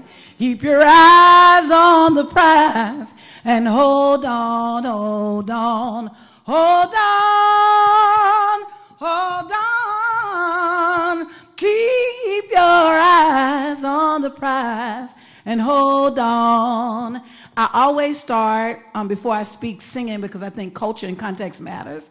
And I think we have to remember that. That's the very thing that grounds us, that in the midst of all of this work is really about our spirits, and that our spirits being grounded in this. And so in my 2 minutes, I just want to share that some of us, if I were to take a theme around, if there's a theme of what I think we should do, is get it on the ground. We got to get it on the ground, sisters. At the end of the day, there's our war. Our war is going to be won on the ground. And that's going to be grassroots sisters like you all moving it. And the last 3 weeks, we've actually launched a tour. It's called the South is Rising Tour. We got the biggest, baddest, boldest, blackest bus in America that is running around the South. We've been to 5 states, 37 cities, in 3 weeks, we rolling. We've registered. We've gone to barbershops and beauty salons. We've been in churches. We've been in parking lots. We've been in the juke joint. Wherever black folks are, that's where we've been.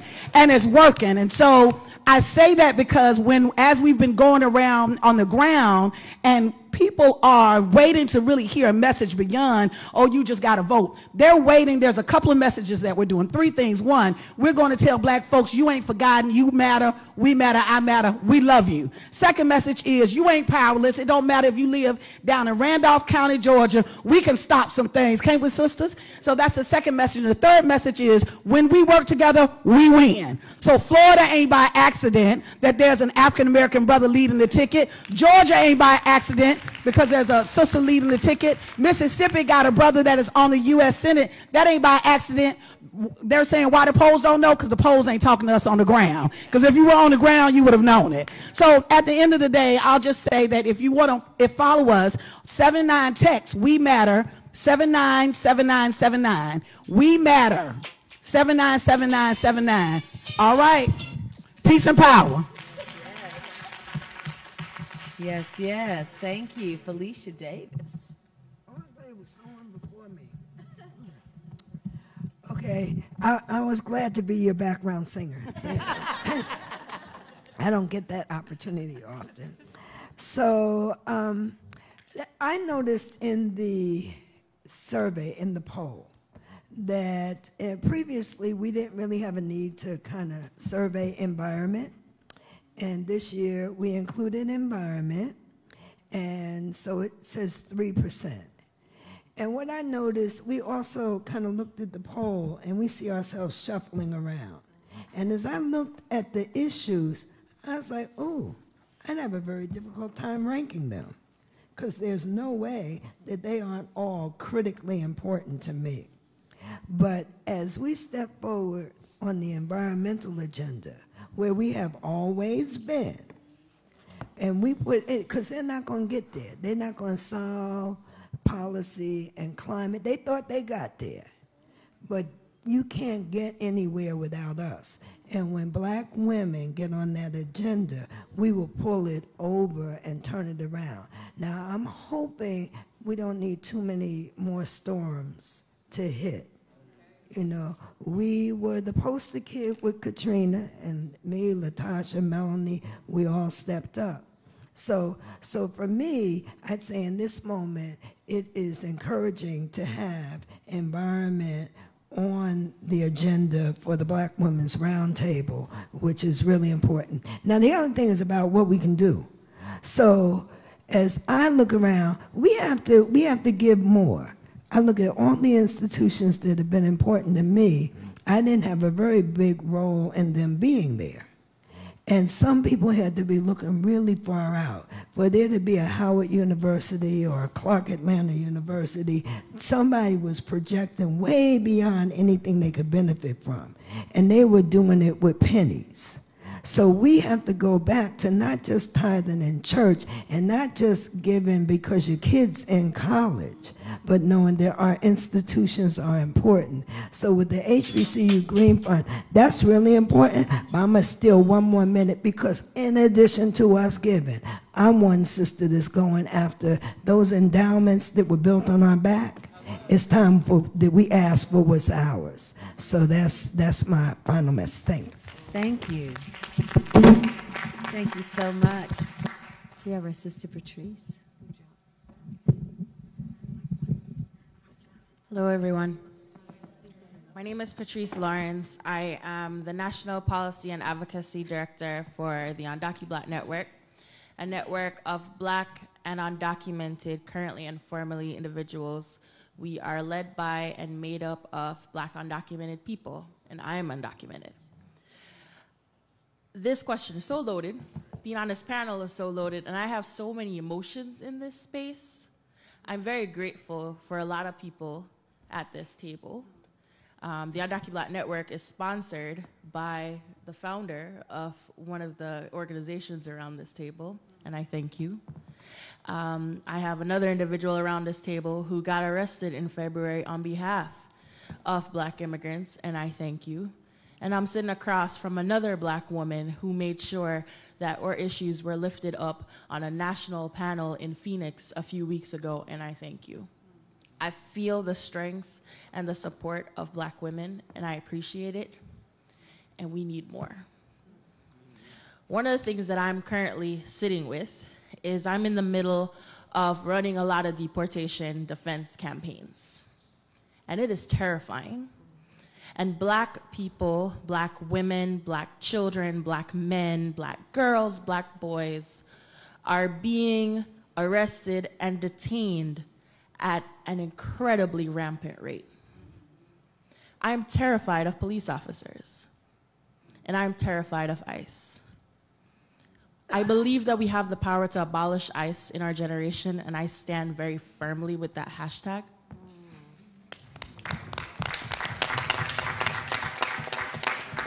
It's not impossible. ICE was created after September 11, and it was made to terrorize black and brown communities. Now, the bad part about it is that the black part is erased, and that when you, I think someone mentioned what happened with Serena, and that cartoon, we saw that girl, Naomi, and the way they depicted her was as a blonde girl. Before, she was Haitian Japanese, and by the time the cartoon came out, she was a blonde girl with white skin. We see erasure every day, and I see it in my work, and it is gonna kill us. And I'm not joking. 2 weeks ago, they deported a man, a black Mauritanian, Sani Diagne, who had kidney cancer. And he is in a place now, detained again, where he is not called a citizen because of the color of his skin, because Mauritania still has a caste system, and slavery is still legal. And then here today, we have the headlines of FEMA, and I'm a part of a coalition called Defund Hate, where we literally look at the different money that ICE is getting and how they are transporting money from systems that should be benefiting us. $10 million from FEMA was transported to ICE. And we are in hurricane season. What is that gonna mean for our people? That is a really big issue for me. But I do believe in black women. Last week, they were deporting a man called Papa Doumbia, and so one of the things I'll ask is please follow on DocuBlack. We have several petitions that we are running. One of them is for Papa Doumbia. The other one is if you do bit.ly/stop jailing black people. That one talks about supporting TPS and DED. Papa Doumbia was supposed to be deported last week, and a group of black women, black Muslim women mostly, stormed to the airport, about 50 of them, and they chanted until United Airlines canceled that ticket. But we have to talk about the collaboration of these systems and these bodies that we are a part of, including ICE, including police, including airlines, these places where black women have power, and they're collaborating in ways that are gonna kill people like me.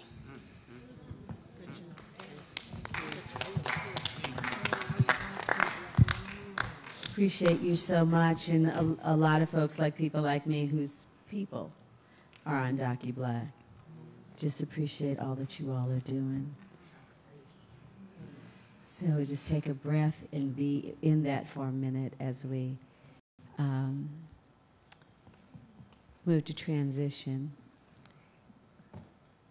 And who we have up next is another longtime sister at the Roundtable and with NCBCP, and that is the Honorable Sheila Tyson, one of the leaders of the Black Women Winning in Alabama. And that's right, and a new commissioner. Yes. That's right. Yes. Newly elected commissioner. Thank you. And hadn't gotten the seat and already catching hell. You know, trying to change our pay and everything, and we hadn't even took the seat. Well, I don't take the seat until November. But, you know, I was sitting down talking to a group of women about voting and what can we do to make sure we get a lot of people out in Alabama. And we got to remind people, we put you in, we can also take you out. I had to write a letter like that last week. So we came up with, it's 65,000 children in the school system in Jefferson County. So we're going from the K-5, from starting at 5 years old all the way up to the 12th grade. We're asking them to bring a voter's registration card of each parent and a grandparent on your father's side and your mother's side. One thing about it, all of them got a mom and a daddy. Might not be with them, but they got one. So we asked them to bring those, and we are finding out if you're not registered to vote or you're not an active voter, we're going to do absentee if you're working or if you're ill. We have some of them that wrote letters saying that they were felons. We have lawyers that's actually working on getting their rights back. But you can imagine 60,000 times 6. Add that up. Do you see how many voters that consist of things that we are not thinking about? We've got to think. Vote. Every day is voting day, not just during election. And so what we're doing, we're going to the school system. We're doing little mock elections for kids in kindergarten to let them see that every day you live, you should think about voting. Until we start doing that, we will always be behind and have to work hard. I believe in a good ground game. Like Latasha brought me to the National Coalition on Black Civic Participation 20 years ago. And I have not stopped. I was working before I became a part of this organization. I never thought I would run for public office. But it's so important that we train black women and make them realize when you get in that seat, you got to represent us. You got to. If not, we're going to take you out. And we got to make them understand that. So we're going to start at the schools. Start when they little. And we got to go through the school system, the whole school system, and get these parents and grandparents. Go to your churches. Look at the sick on the bulletin. You got people sick in church. They need a absentee ballot. We forget all these hidden votes. We got to make sure every day is voting day. Thank you. All right, thank you so much. We are going to pass the mic down to Cassandra. I was trying to see if we, yes, we're right over there. Thank you. And then we'll catch up Heather. I'm sitting here quite full myself and thinking about Fannie Lou Hamer. I always have to bring her into our space. And she said something that makes me think about kind of the direction that we're going in Mississippi and the work that's being done on the ground. And she said, sometimes it seems like to tell the truth today is to run the risk of being killed. But if I fall, I'll fall 5 feet 4 inches forward in the fight for freedom. I'm not backing off. Come on. I'm not backing off. And that's where we are in Mississippi. There's an energy in the air. We are organizing, we're rallying, we're mobilizing. We have, as Tasha said, some pretty key elections that are coming up.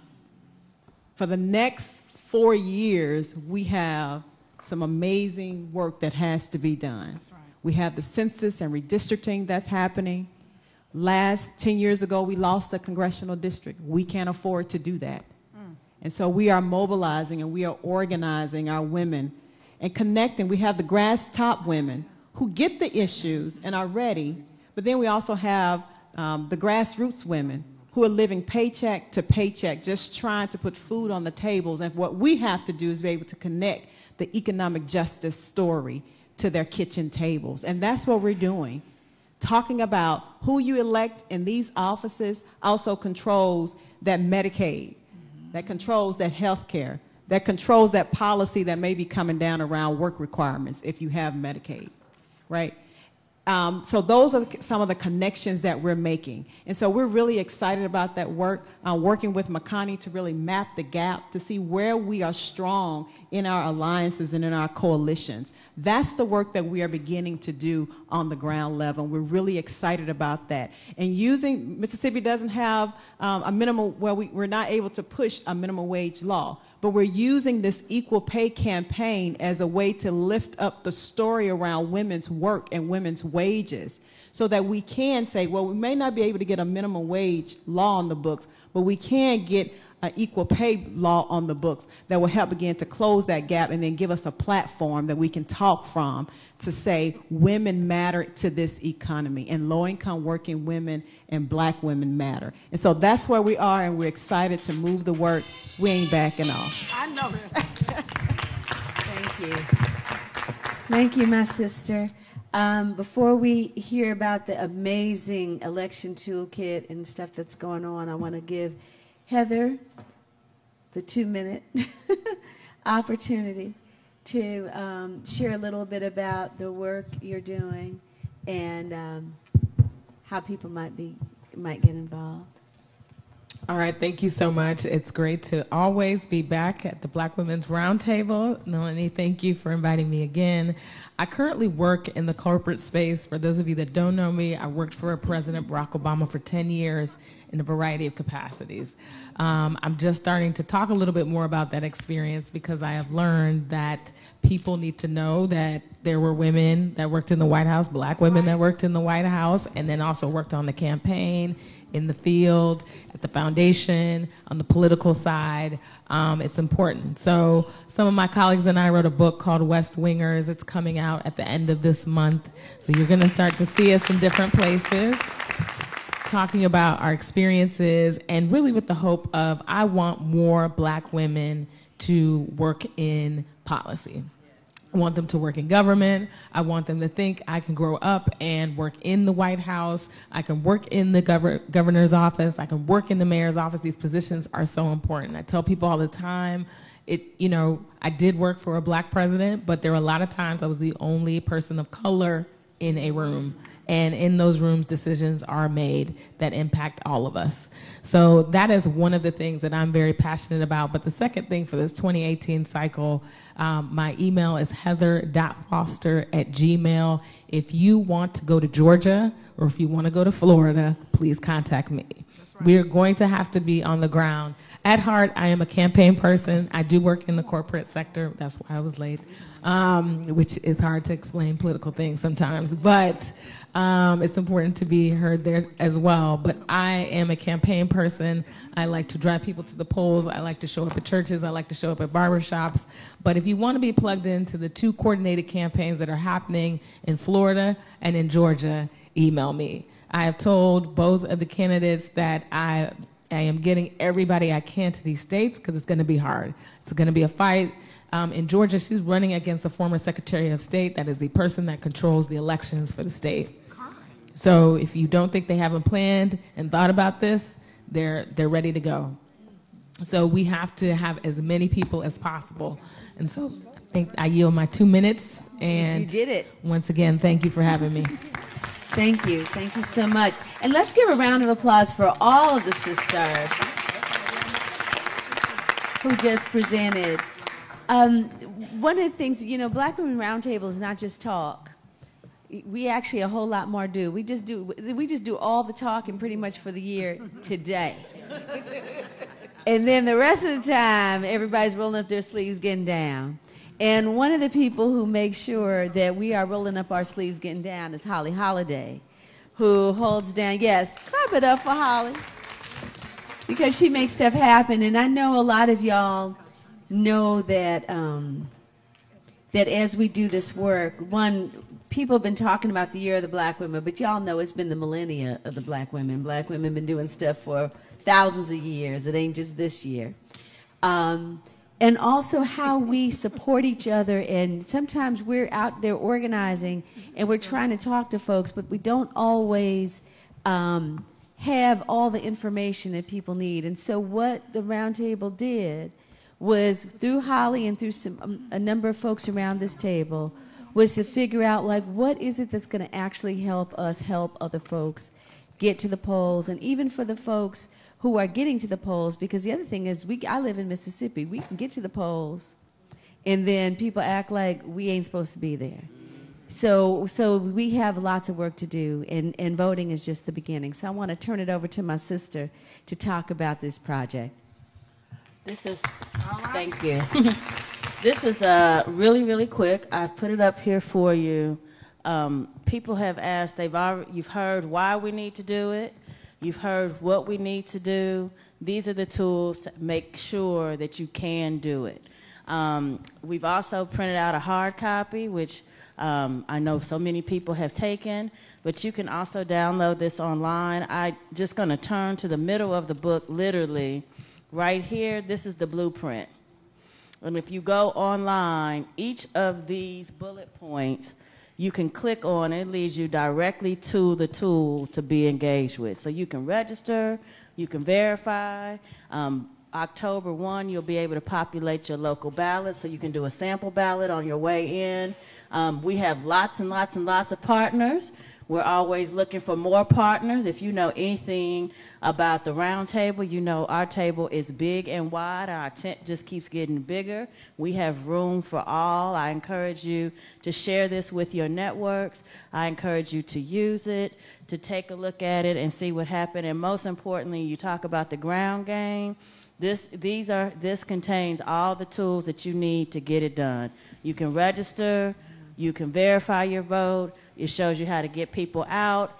We need election protection. We have all of that wrapped up into one thing. And then most importantly, I just want to end with this because I'm a social media person. If you haven't done this already, please text BWR CBCF to 5155. This will allow us to continue to communicate with you about all the various campaigns that are happening, not just with BWR, but with our partners, things that you've heard about that are happening on the ground. This is your portal to all things black and voting. So I really encourage you to do that. And I would be remiss, especially since we're on live stream, if I didn't also suggest that you make a small donation. And you can do that by texting Unity 18 to 41444. Thank you.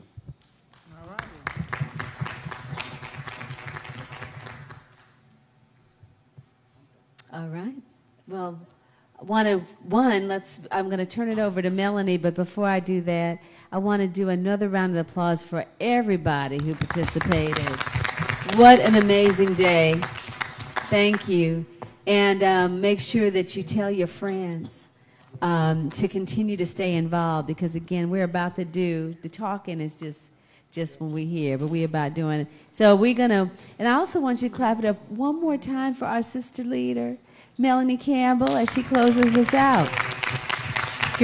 Can we all stand together? And I'm looking for Tanya Tyson, who's my special assistant. I think she's running around being a hard-working special assistant.